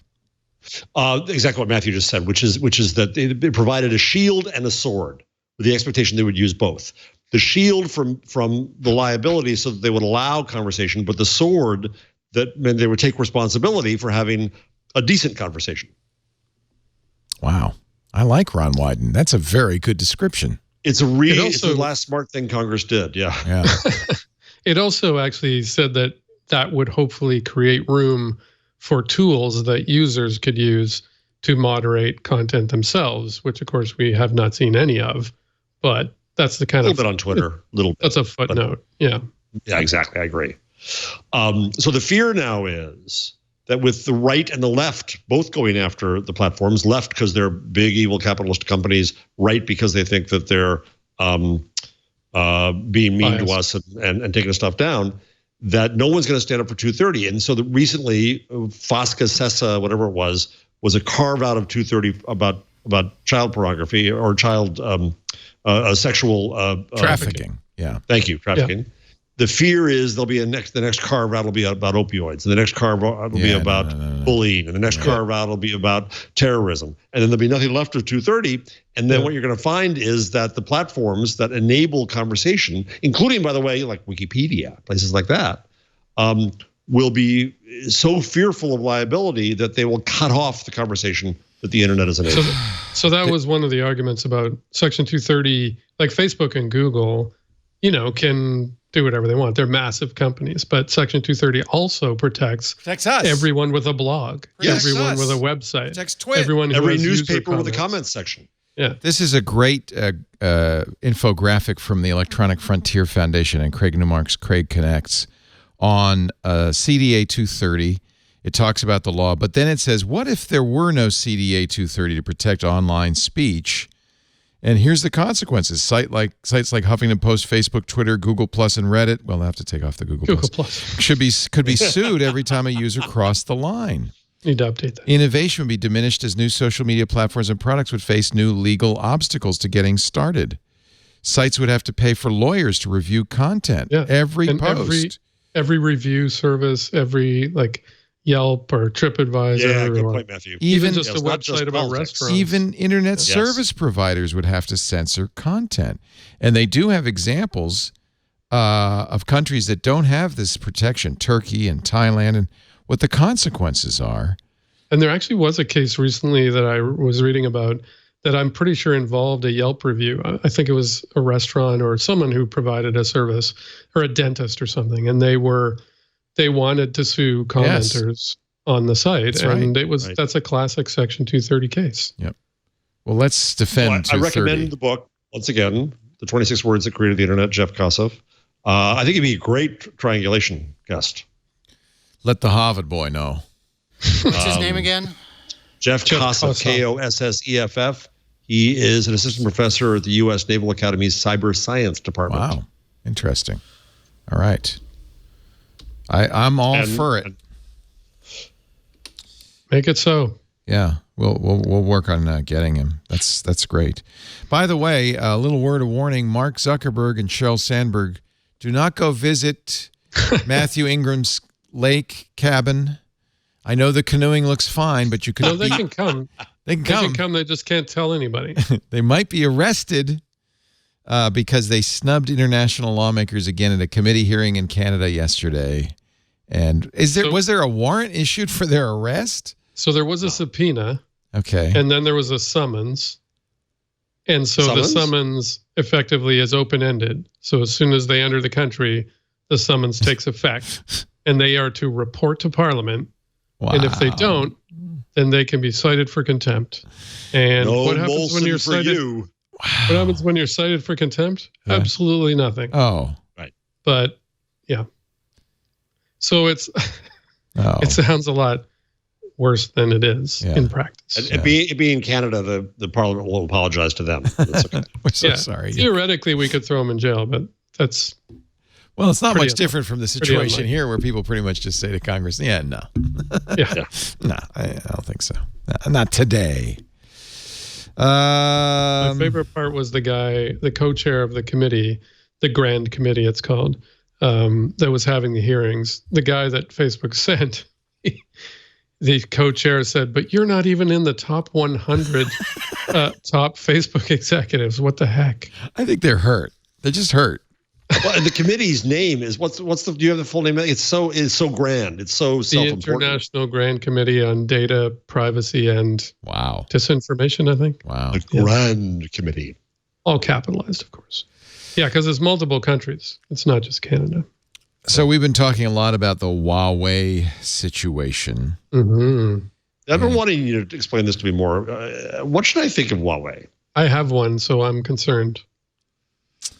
So that's really the real question. Essentially at this point, Huawei is banned. Actually, U.S. companies are banned from doing business with Huawei. It started in 2012 when the Congress advised U.S. companies and the defense intelligence community advised companies, be careful about working with several Chinese companies. Huawei was one of them. ZTE, was it Xiaomi? I can't remember. Mm-hmm. And of course, the drumbeat got stronger a few months ago with 5G. We went around briefing our allies saying, really, you shouldn't use Huawei networking gear. And then it really turned up, the heat turned up last week when a number of U.S. companies were forbidden from doing business with Huawei, meaning Huawei couldn't get parts. Google complied by saying, okay, no more Android for you, no more updates. There was a 90-day kind of relent relenting, but it says temporary. Qualcomm said, okay, no more chips for you. Then ARM, a UK company, said, okay, you can't use our designs anymore. Huawei said, well, that's okay. We've been preparing for this. We knew this was going to happen. We saw what happened to ZTE. We've been stockpiling parts. They even were forbidden briefly from using SD cards in the phones. By the way, that changed for some reason. Batteries. Oh, yeah, that's right. Panasonic said no more batteries for you. Mm-hmm. So it got really serious. There's some concern, though, because, first of all, China has a nuclear option. They can respond. In fact, already, J.P. Morgan said yesterday that because the Chinese people are very protective of Huawei, apparently, that their analysts said Apple should expect a severe depletion in sales of iPhones in China because the Chinese people will buy Huawei phones in defense of Huawei. And J.P. Morgan said probably your market in China will be cut in half, Apple. That is 30% of Apple's iPhone. So it's a big chunk. 30%. And they would like it to be more. Then I saw a story today that the Department of Homeland Security is warning that drones manufactured by Chinese companies, the DJI drone is probably the most popular drone in the world. I had one. Unfortunately, a lot of government agencies apparently are using them. The Interior Department tracked lava flows at Kilauea. Oil companies fly them over pipelines. Electric utilities use them to inspect transmission lines. DHS says those drones could be gathering information. Somebody a little smarter pointed out that, well, you don't really need the drones because the Chinese have satellites over all of this stuff anyway. Yeah. And I think this is part of the problem. The president muddied the waters considerably this week by at first saying, well, it's a big security problem, and then in the same sentence saying, but if we can fix our trade problems with China, all will be forgiven. Right. We'll include Huawei. Is it a trade problem or is it a security problem? This is extremely unclear. And I don't know what to say. We've yet to see I will say this. There's lots of evidence from a lot of sources going way back that Huawei has always been kind of, nasty and it's highly competitive. Years-long accusations of theft, dubious ethics. Father Robert told us stories about Huawei executives wandering trade show floors with a camera, taking pictures of competitors' circuit boards. But that doesn't rise to the level of I'll bet you cyber Intel threat. did that too. Yeah, I mean, well, I don't know, but this is the real problem. Is that if you're going to pick one company out of China, you're going to have problems. You still have plenty. For instance, Huawei owns and has put in a considerable number of the undersea cables. Mm-hmm. So a lot of data traffic goes through Huawei cables anyway. Oh. So there's not anything going into China is going to be. Yeah, there's not much you can do. Well, no, these cables aren't just to China. Elsewhere. They're all over the world. Yeah. So you've got a lot of issues. This is a complicated issue. We've never been shown evidence that Huawei is engaged in espionage, but it is the case that the Chinese government has the right to tell Huawei what to do, whether they own Huawei or not. Huawei says a U.S. blacklist of Huawei will harm billions of consumers, including Americans. They had a press conference today to talk about this. Huawei's very upset about it, as you might expect. I just want to know whether I'm going to get updates to my P20 Pro. No. As of for the next 3 months. Users were next 3 months, but then you're out of luck. 90 days you will. For next 3 months. If this goes through, you will not. Google will not update. A lot of P20 owners are selling their phones at a great discount on eBay, which is too bad because that and its successor were great phones. P30 is a great phone. Yeah, cameras are if you're looking for a graduation gift, it's a great. There's some great deals on them right now. They will get security updates, but so there's a Huawei PR guy who's come to me a couple times over the years, which is to say, I guess they're having no luck getting to real media, so they're down to me.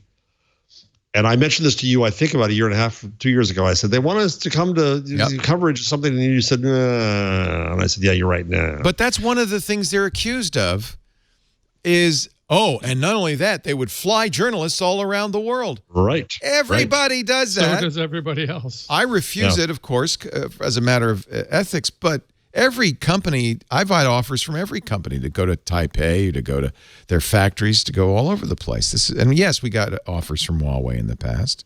But we've gotten offers from LG in the past. Everybody. And they're coming out with their own OS, right?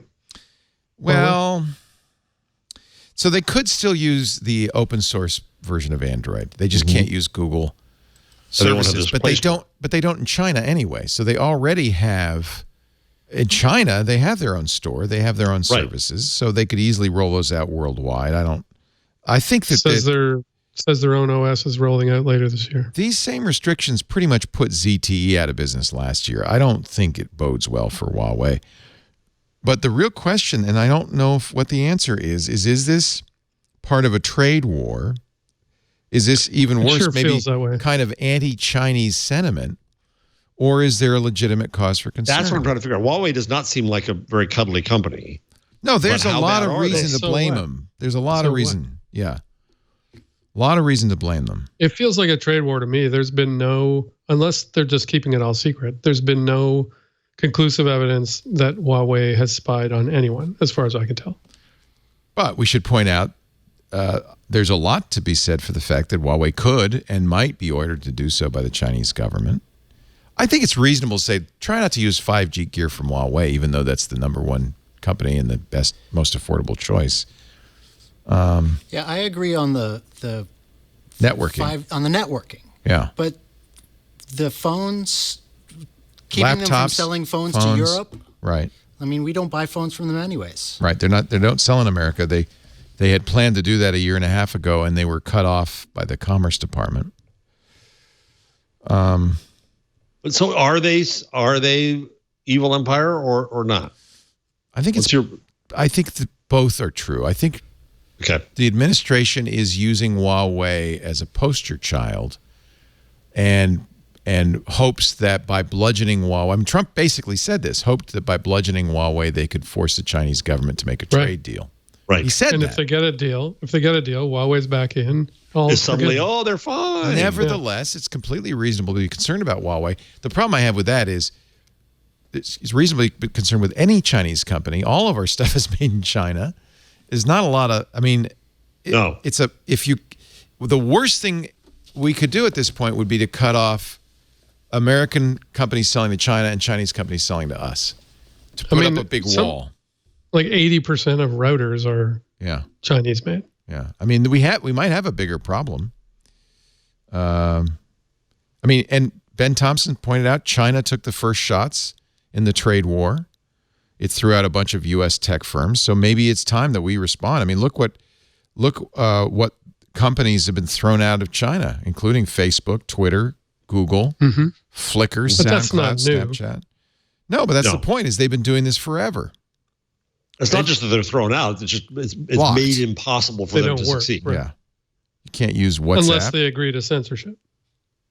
Yeah.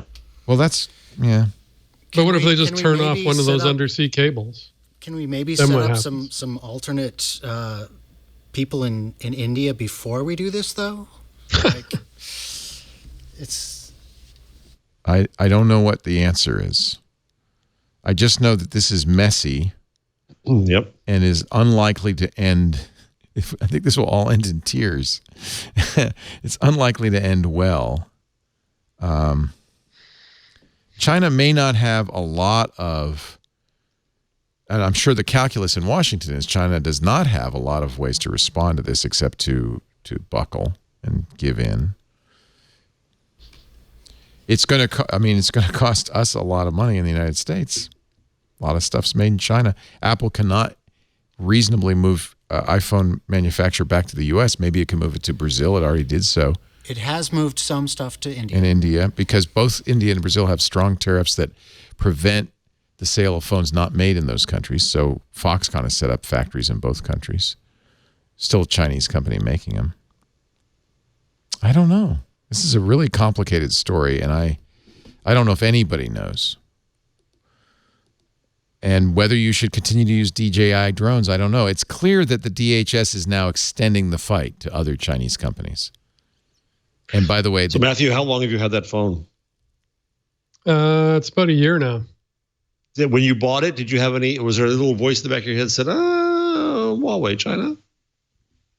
Not really, no, because I don't do anything on the phone that I care about. I just wanted it for the cameras.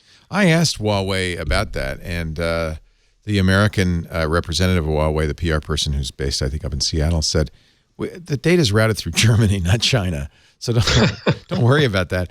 But on the other hand, when I set up my P20, the very first question was asked was, is it okay if we send information back to the home office? So they didn't even hide it. I mean... but every phone does. Apple asked the same thing. That was the P20. Was that the phone that for location asked for your location? Yes, it wanted to know what my location was, and is it okay to send it back to the Huawei?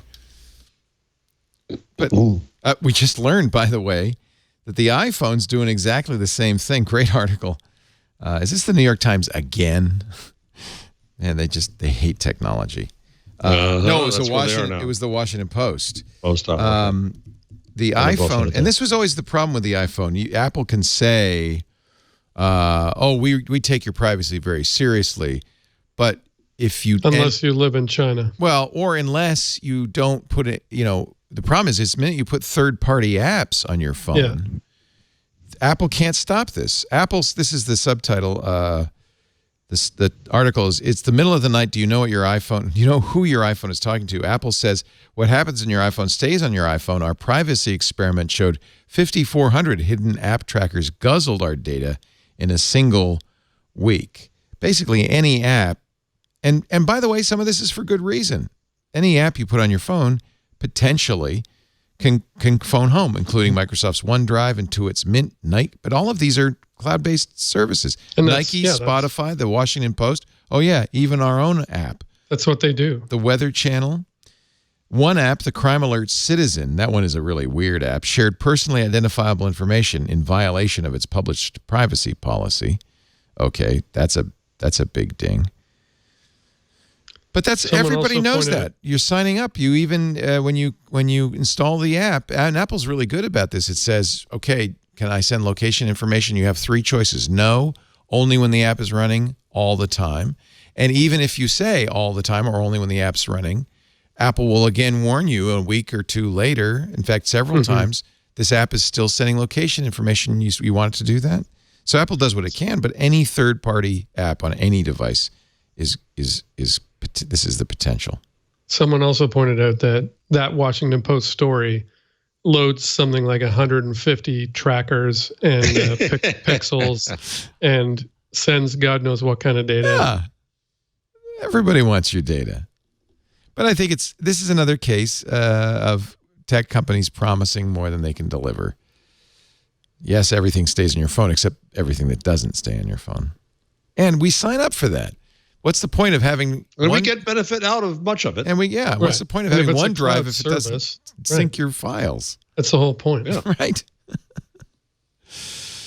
Let's see, a couple more stories and we can get ready for the picks and so forth.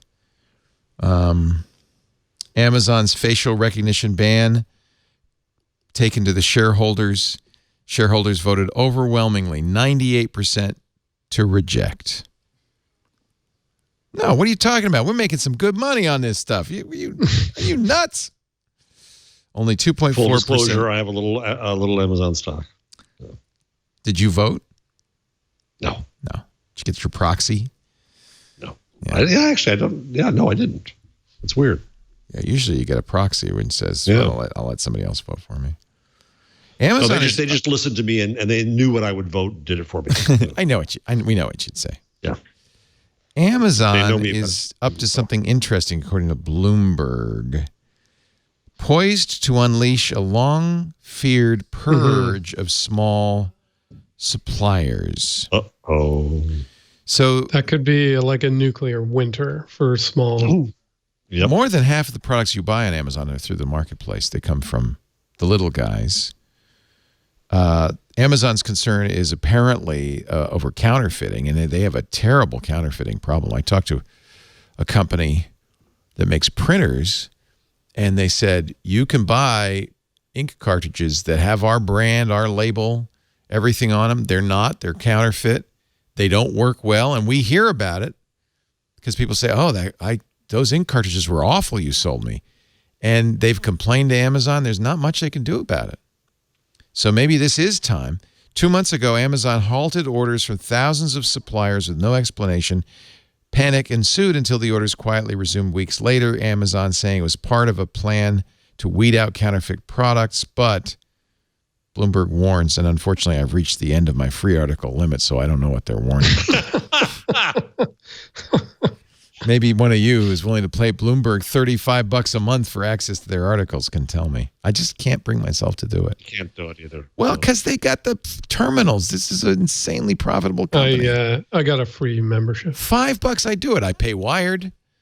And Condé Nast is no broke company. I pay for a lot of content. I pay the Washington Post and the New York Times, the Wall Street Journal even, but I just can't bring myself to give Bloomberg $35 a month. Sorry, Bloomberg. Jeez. Because you're not getting the value of the terminal, obviously, which is, $2 million a month or whatever it is. Right. That's a lot more expensive. You're getting Business Week, which they've done a good job with. Bloomberg's good. Everybody thinks they want a paywall now. Everybody. And actually, people still blame Bloomberg for being the first to blow the whistle on the Chinese supply chain spying with that Supermicro story, which they have never retracted but never proven. Yeah, and they dedicated at least one or two reporters to trying to reprove that story, and nothing has come out since. Nothing has happened.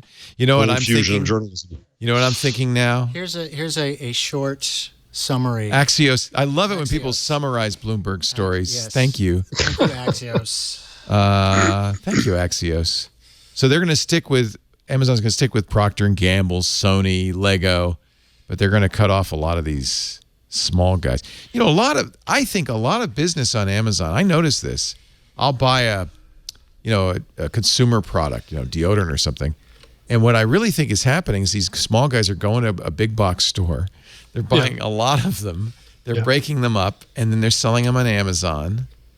Because a lot of the stuff I get is kind of like that. Like they got a better deal and they sold it, and they're making 10 cents. I'm paying basically for the convenience because I could go to the big box store. When I was in LA, my Lyft driver, his full-time job now, besides Lyft, is selling fashion magazines to the rest of the world. He just goes to the newsstand and buys them, and That's smart. Vape stuff. It's called.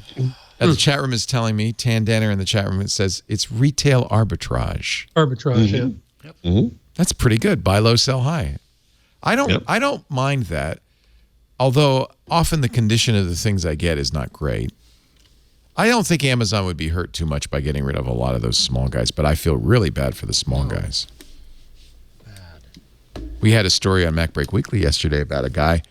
When Apple did the deal with Amazon to sell, because Apple and Amazon were fighting, but when they made up and Amazon started selling Apple gear, they got rid of a lot of small guys selling stuff Apple doesn't even sell anymore, really old laptops and devices that people were buying for parts or, for whatever reason. And these guys are just, they're gone. They're not on Amazon. They have to go to eBay and other places to sell it. And it's hurt their business quite a bit. Yeah, but, part of the fear of Amazon has been that they would learn the business from others, including big companies, and then make their own products. Right. And they don't need to advertise. Well, they are doing that. Whatever margin they want. How many hundreds of in-house brands do they have? Exactly. So the cynical view would be that they're using this as an excuse to get rid of those guys. Let's take a break. And Jeff, I want a number. I have a number. Matthew, anything you want to pick and show? And I have something really cool to show. No change log? One question for you, Leo. Wait a minute.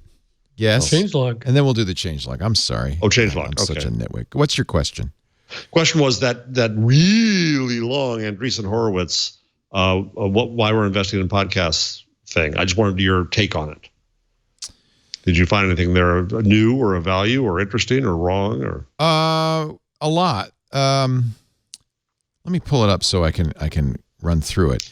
Of course, I found it very interesting. I sent it immediately to Lisa. I said there might be some graphs in here we could use. It's substantively correct. I don't think they're wrong. I wish they'd talk to us a little bit. They talk a lot to. They never mention us, and we should. There are charts in there we should show up on that we are weirdly not on. Let me just. Have you ever interviewed Ben Evans? No, I know I should. You should, because that way he'd know about you. Maybe that's my mistake. There it is. Investing in the podcast ecosystem in 2019, and the good news is they're saying it's a good idea. Podcast consumption is rapidly growing. A quarter of Americans listen weekly. Podcast listeners are consuming 6+ hours a week of podcasts. Listeners are generally educated. Millennials and slightly more than half are male, although the gap is closing. These are all, everything's very positive. I wouldn't knock any of this. Here's a brief history of podcasting, which is essentially leaves accurate. out Dave Weiner, though. Leaves out a lot of stuff. I mean, I guess Adam Curry should also complain because he's not in there. I'm not complaining about that.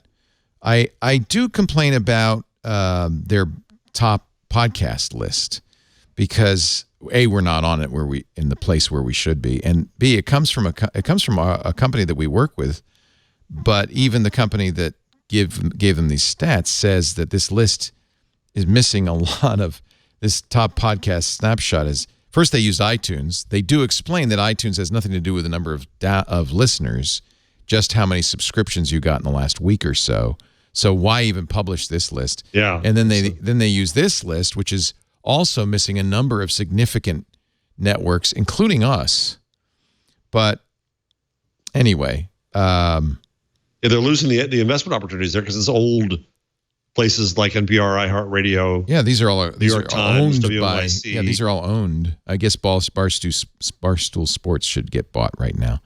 But essentially, it's accurate. I mean, I think it's a pretty good piece. It certainly doesn't hurt podcasting that companies like this are talking about it. We are at the peak, I think, of the podcast valuations right now.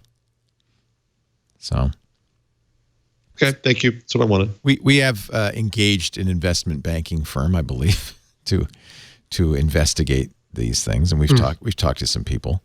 I thought the lessons from China were interesting. That was okay. You know what? You're right. That was the thing I didn't know anything about. Apparently, podcasting is huge in China.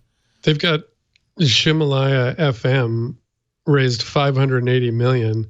And is now valued at $3.6 billion. Yeah, and this is This is not a podcast app. This is more like a Spotify for podcasts. It's $3 a month. You get audiobooks too, and 300 top influencer podcasts and courses.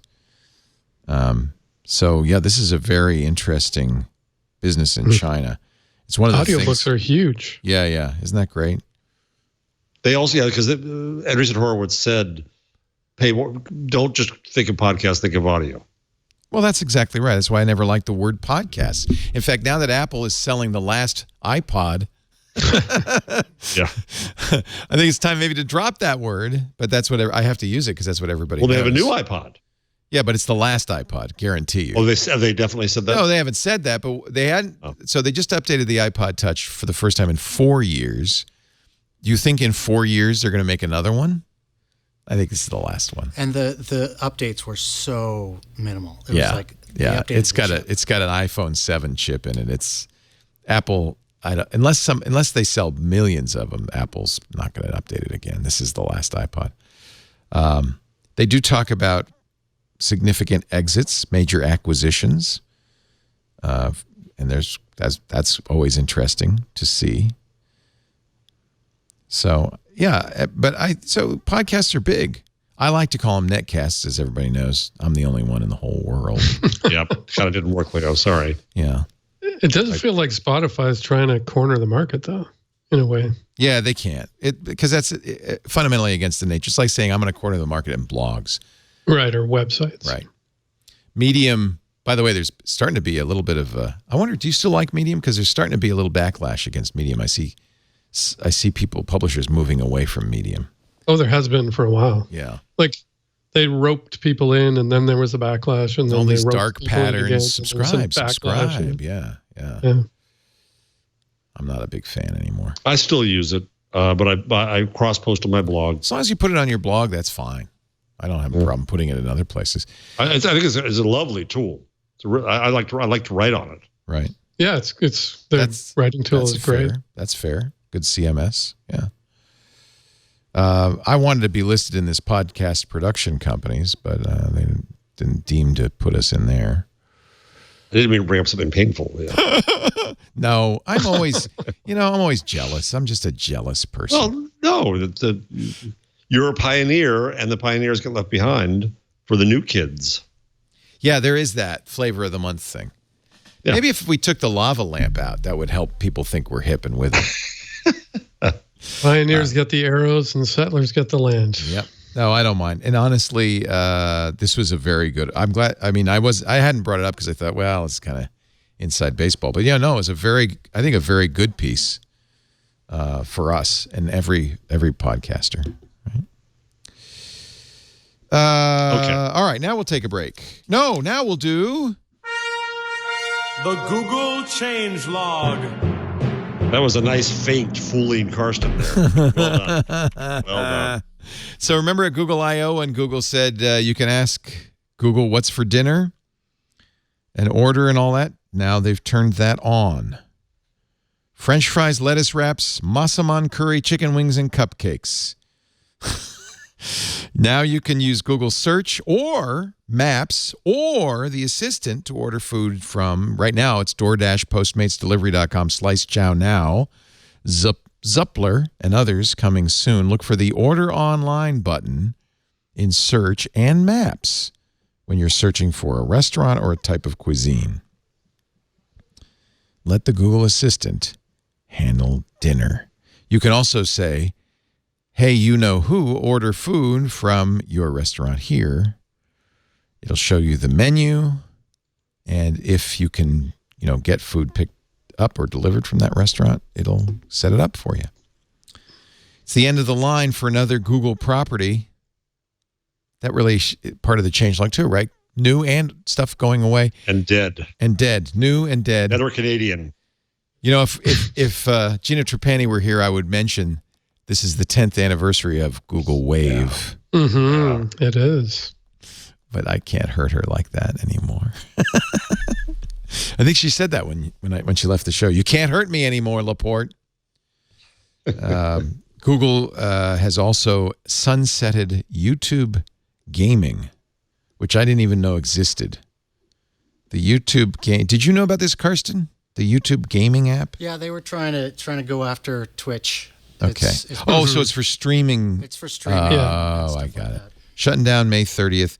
It's got to have something to do with Stadia coming.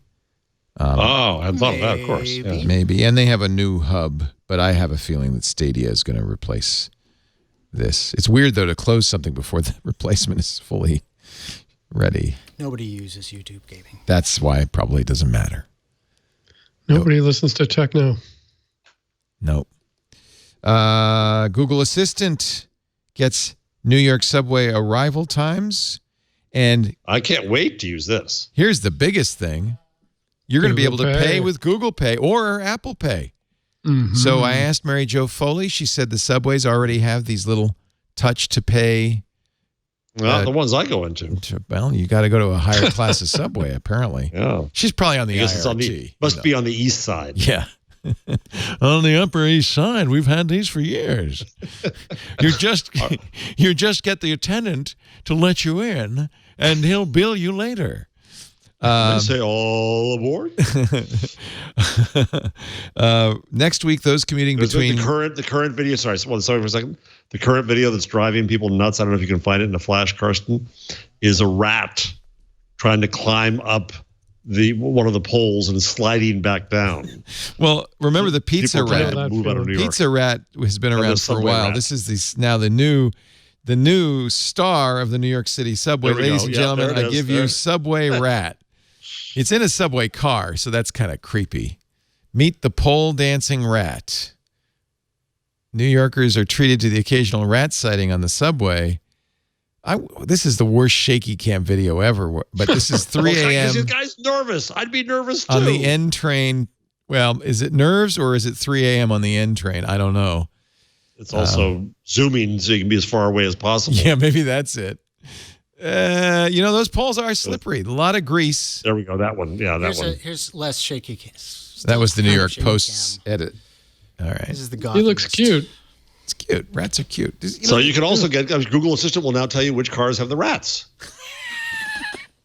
First rule somebody told me of the New York subway: if the car is empty, there's a reason. Do not get on the car. You see, crowded car, empty car, crowded car. Hey, don't that go car's in the empty. Don't go in the empty car. I just happened to find it. That's a really good tip. I'll have to remember that. The other New York tip is never hug an Elmo. Oh God. Mm-hmm. I wouldn't go anywhere near those guys. Those things are disgusting. You can tell from a distance. By the way, for those who are not wise to the ways of the Big Apple, if you go down to Times Square, there are lots of people dressed up in character costumes, including Sesame Street's Elmo. But there are many others. They are not official. They are not official. They've segregated them more and more. They've slowly moved them kind of out of the way. But do they still have the half-naked people? Desnudas. Yeah. Desnudas. Yeah. The naked cowboy has many successors. Who isn't? There's a statue of Liberty. He's not naked. He's wearing underwear. It's tighty whities, so there's lots of things you can hug. Don't. Or not. Yeah. Don't. Or not. But I do like the idea of touch to pay coming to the IRT or the MTA. Apparently, it will come first to. Let me see. This is the Google post. The Grand Central in Manhattan and Atlantic Avenue, Barclays Center in Brooklyn. That's a pilot, and then it will roll out to other subway stations, and it will work with both Apple Pay and my main credit card, my United credit card, still doesn't work with Google Pay. Huh. So mine doesn't either. That's up to the My bank. It's up to the bank. Yeah. TD Canada Trust does not support Google Pay, nor do they have any plans to support Google Play. You've asked, eh? They have us online statement. It says we have no plans to support it. Period. So they want you to use their app, basically. While Congress is debating a law to ban loot boxes, Google Play Store has kind of jumped the gun. They're going to start requiring games with loot boxes to disclose the odds, which frankly is all I would ask. Let's not ban them, but if you know the odds, at least you have a chance. This is also a policy in the Apple App Store.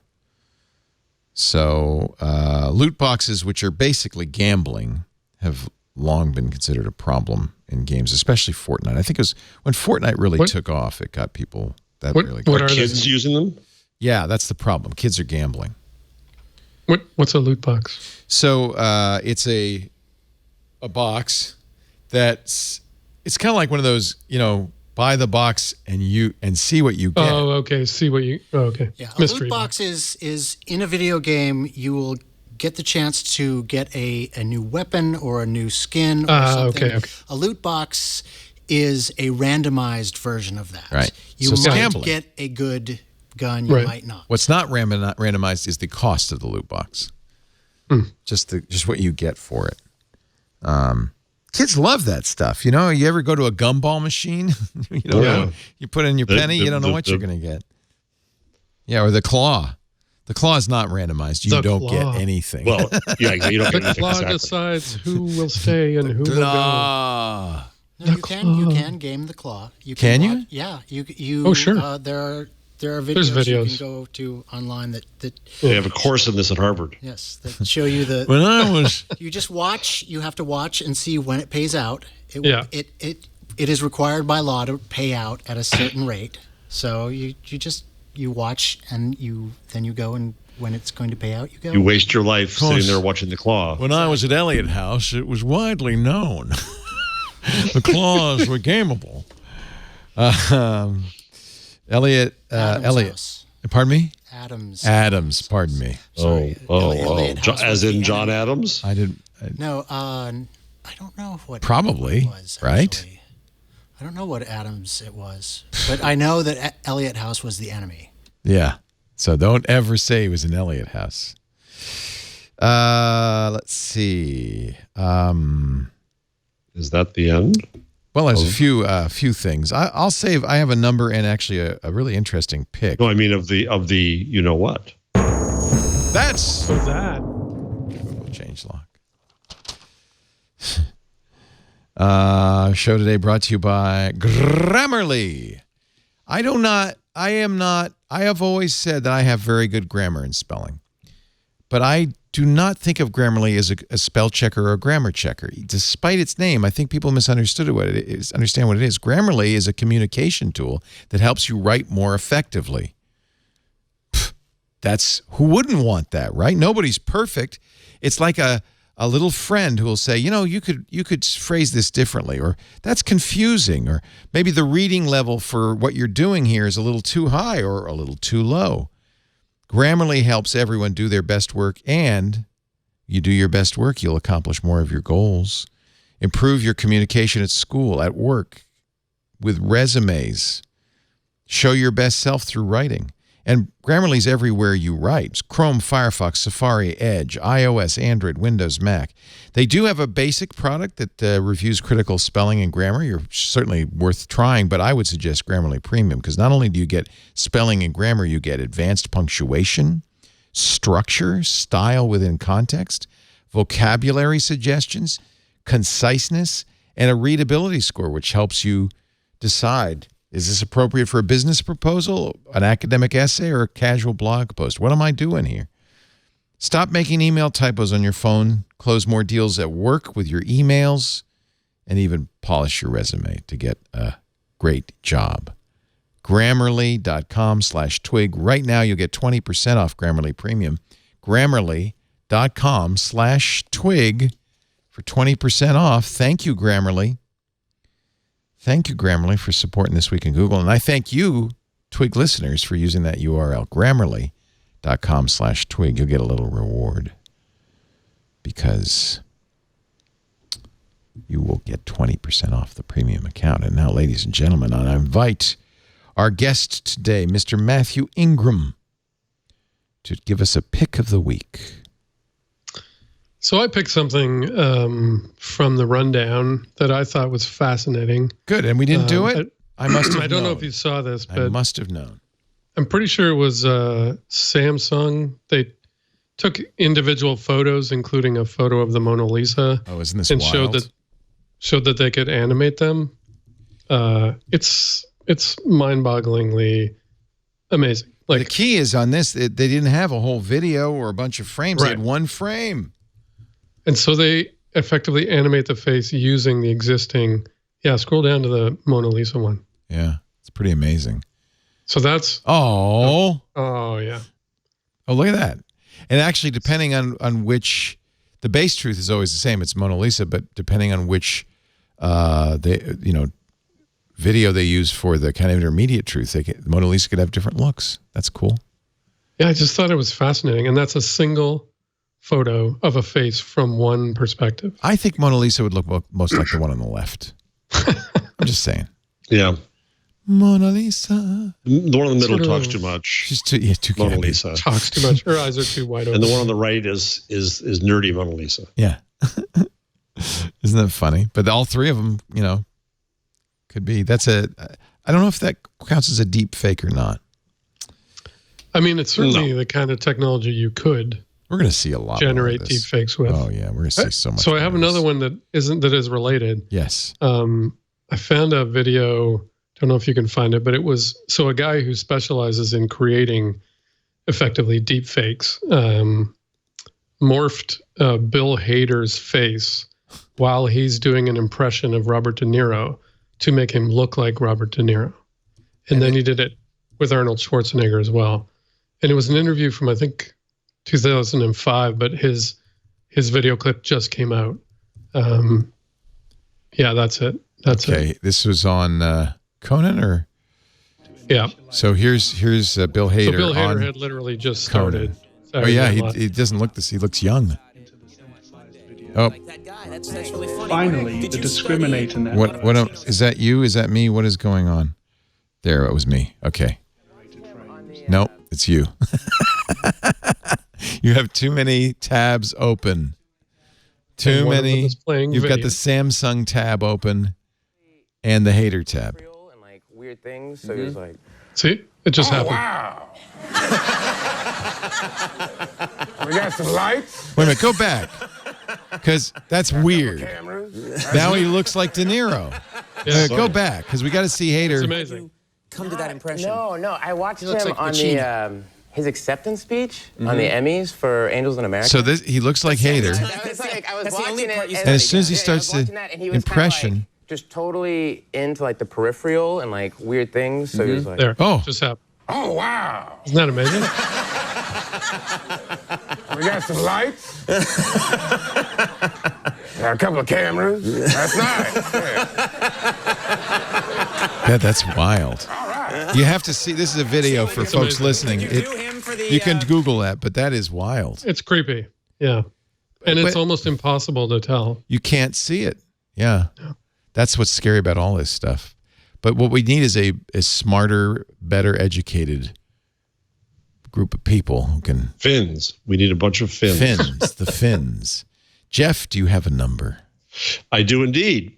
So Axios, using CrowdTangle, a Facebook tool, looked at the effectiveness of Donald Trump's tweets and found they have lost their potency. I won't say that they're impotent, but his interaction rate, which is likes and retweets divided by total audience, has gone from in the election time 0.55% down to 0.16%.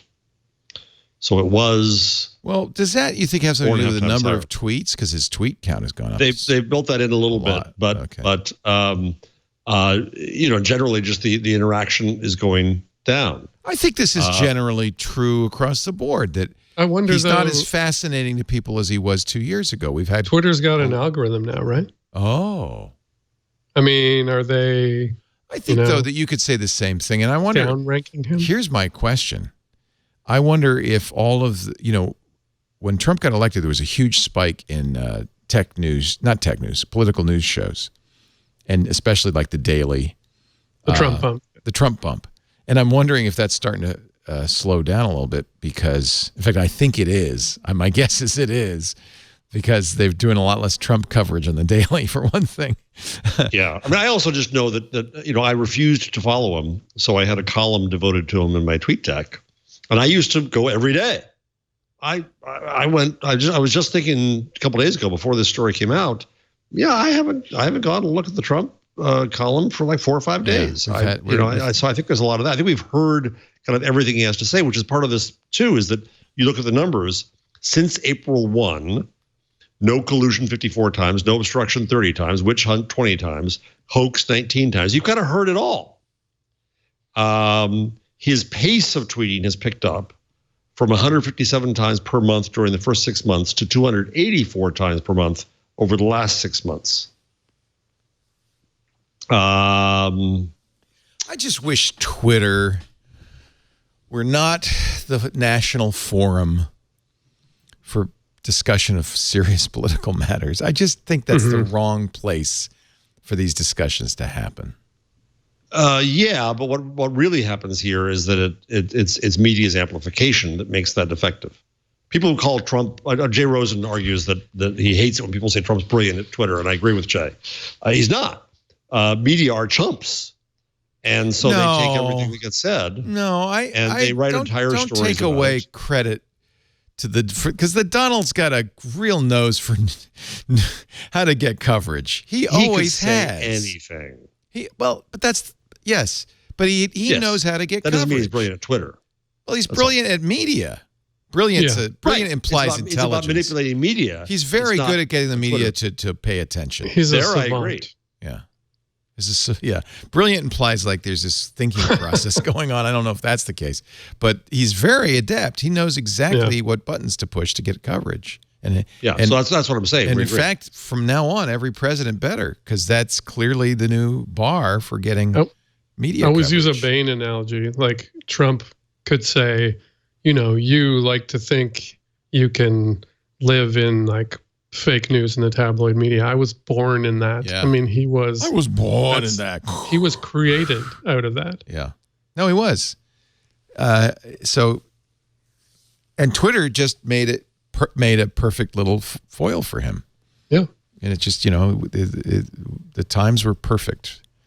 This is again, I go back to this great Zeynep Tufekci piece in the Scientific American about sociological versus psychological. And it started with, this is why people like Game of Thrones, but ultimately it's why we have a hard time understanding what's going on in our world in technology, because we look at it from a psychological point of view. We look at it from the person point of view. Individuals. Like, what if Mark Zuckerberg did this, or Evan or did that?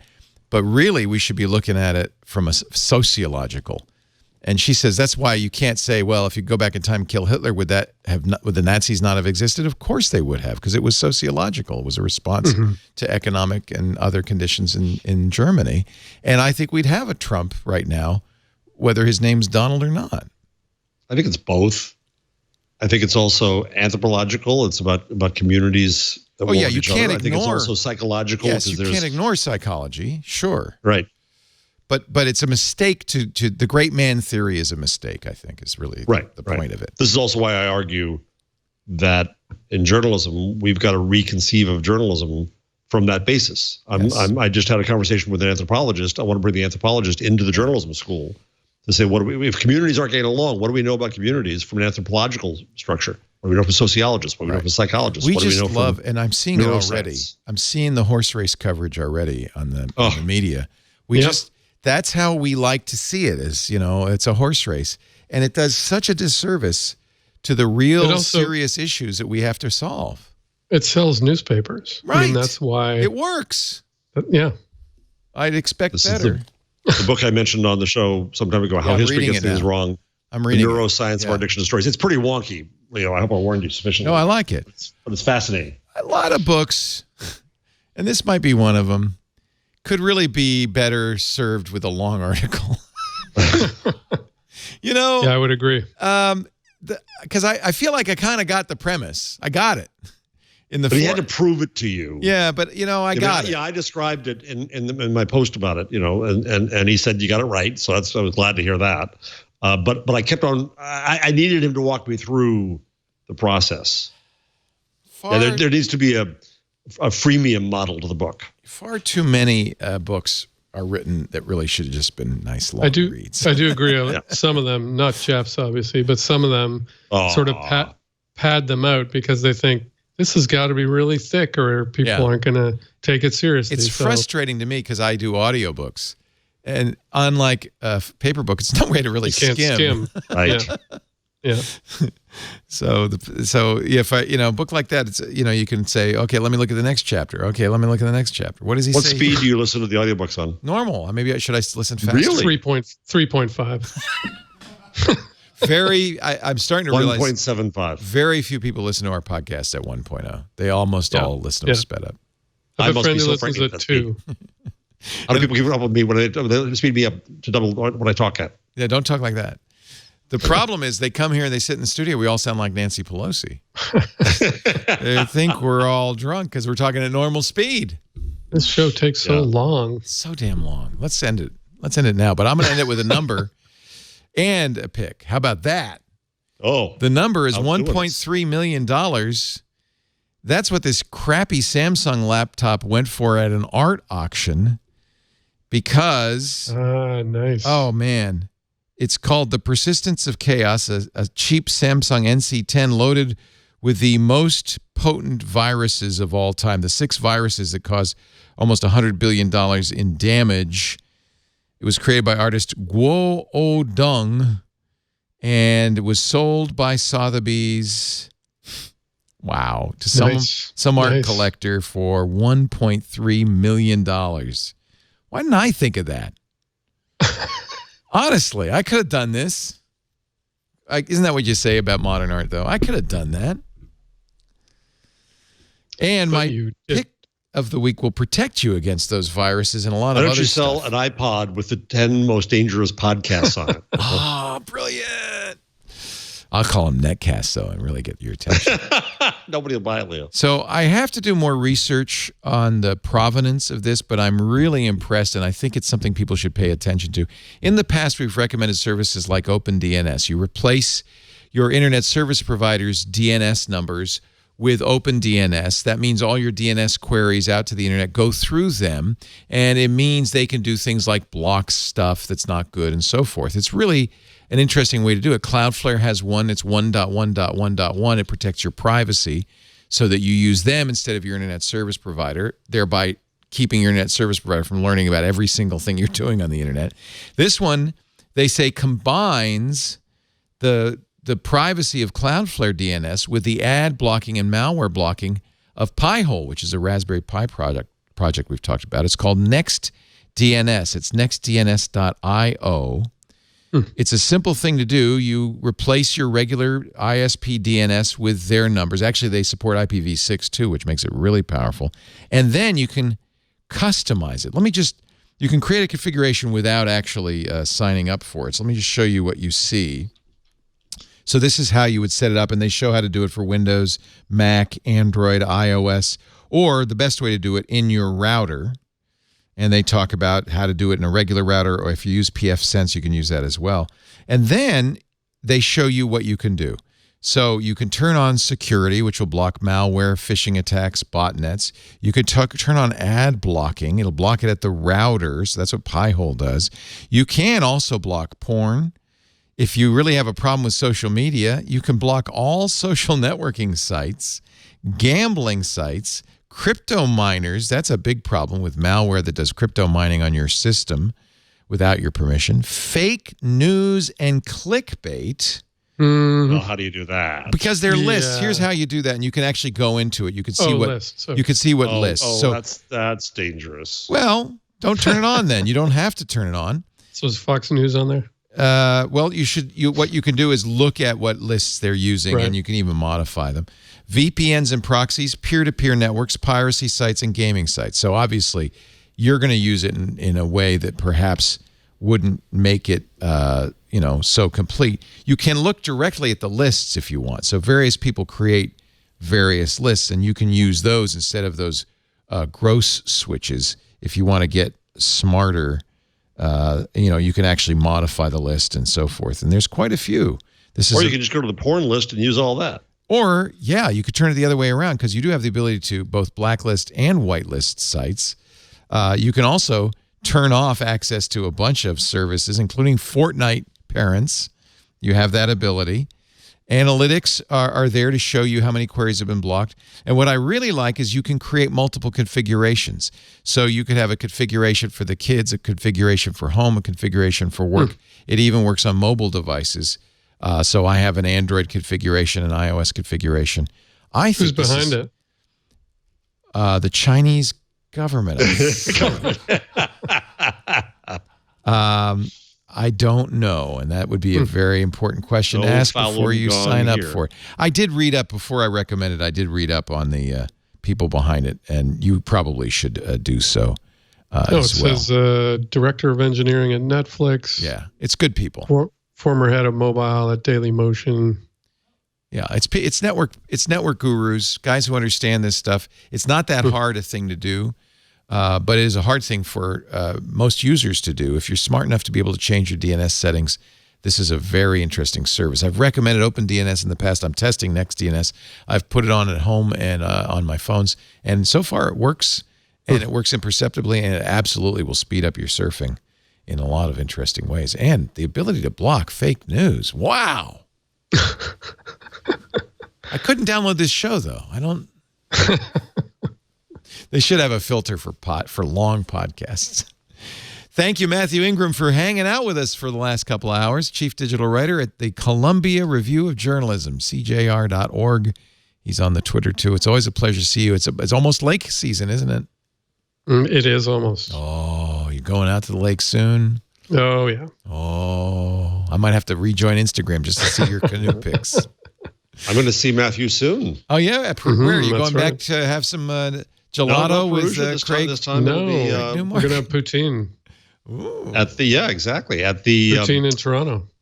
McLuhan-esque What's it called, Matthew? I'm suddenly forgetting. The Media Ecology Symposium. Wow. So I'm receiving an award. Congratulations. As it turns out. Oh, yeah. Mazel. What's the award It's the James Carey Award. Nice. Whom I worship, James Carey. Yeah, I'm a huge fan. A theorist, a media theorist. Funny you should ask. There you go, James Carey. Columbia professor, the late James Carey. Brilliant. He's the one I quote all the time about how it's conversation, folks. It's not content. Exactly. So you're getting it's only one R. The 2R James Carey is different. Yeah, not the comedian. That's Jim Carrey. Yeah. It's the who is not a theorist. The Media Research Award. Is that what you're getting? No. So I'm getting he's getting the Carey Award. Just the Carey Award, even better. James Carey Award for Outstanding Journalism. Wow. So Kevin Kelly, I think, got it. David Carr, bunch of great people. You're in great company. Yeah. Congratulations. So that was a nice. That's really nice. Mm-hmm. Well, congratulations, Matt. That's really great. Yes, mazel. Thank you. And despite the Yiddish, I don't think he's Jewish, but that doesn't matter. You don't have to be Jewish to love rye bread. Jeff Jarvis, BuzzMachine.com. I'm a New Yorker. He's a New Yorker. You got a problem with that? I got no problem with that. Although now you can use your Apple Watch to get on the subway. I feel like it's not exactly, the tough city it used to be. Thank you so much. Wait till you get to the rats. BuzzMachine. Wait till those rats talk to you. Pole dancing rats. That's true. Yep. Tao Professor of Journalistic Innovation at the Craig Newmark Graduate School of Journalism at the City University of New York. BuzzMachine.com. At Jeff Jarvis. What would Google do? Thank you so much for being here. And former TV Guide critic.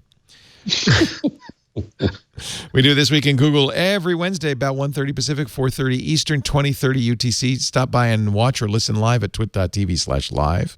Chat with us if you're watching live at irc.twit.tv. And, of course, on-demand versions of the show are available at our website. That's why it's a netcast, twit.tv/twig. Subscribe in your favorite podcast player, and you'll get it automatically every Wednesday evening. Thanks so much for listening. We'll see you next time on This Week in Google. Bye-bye.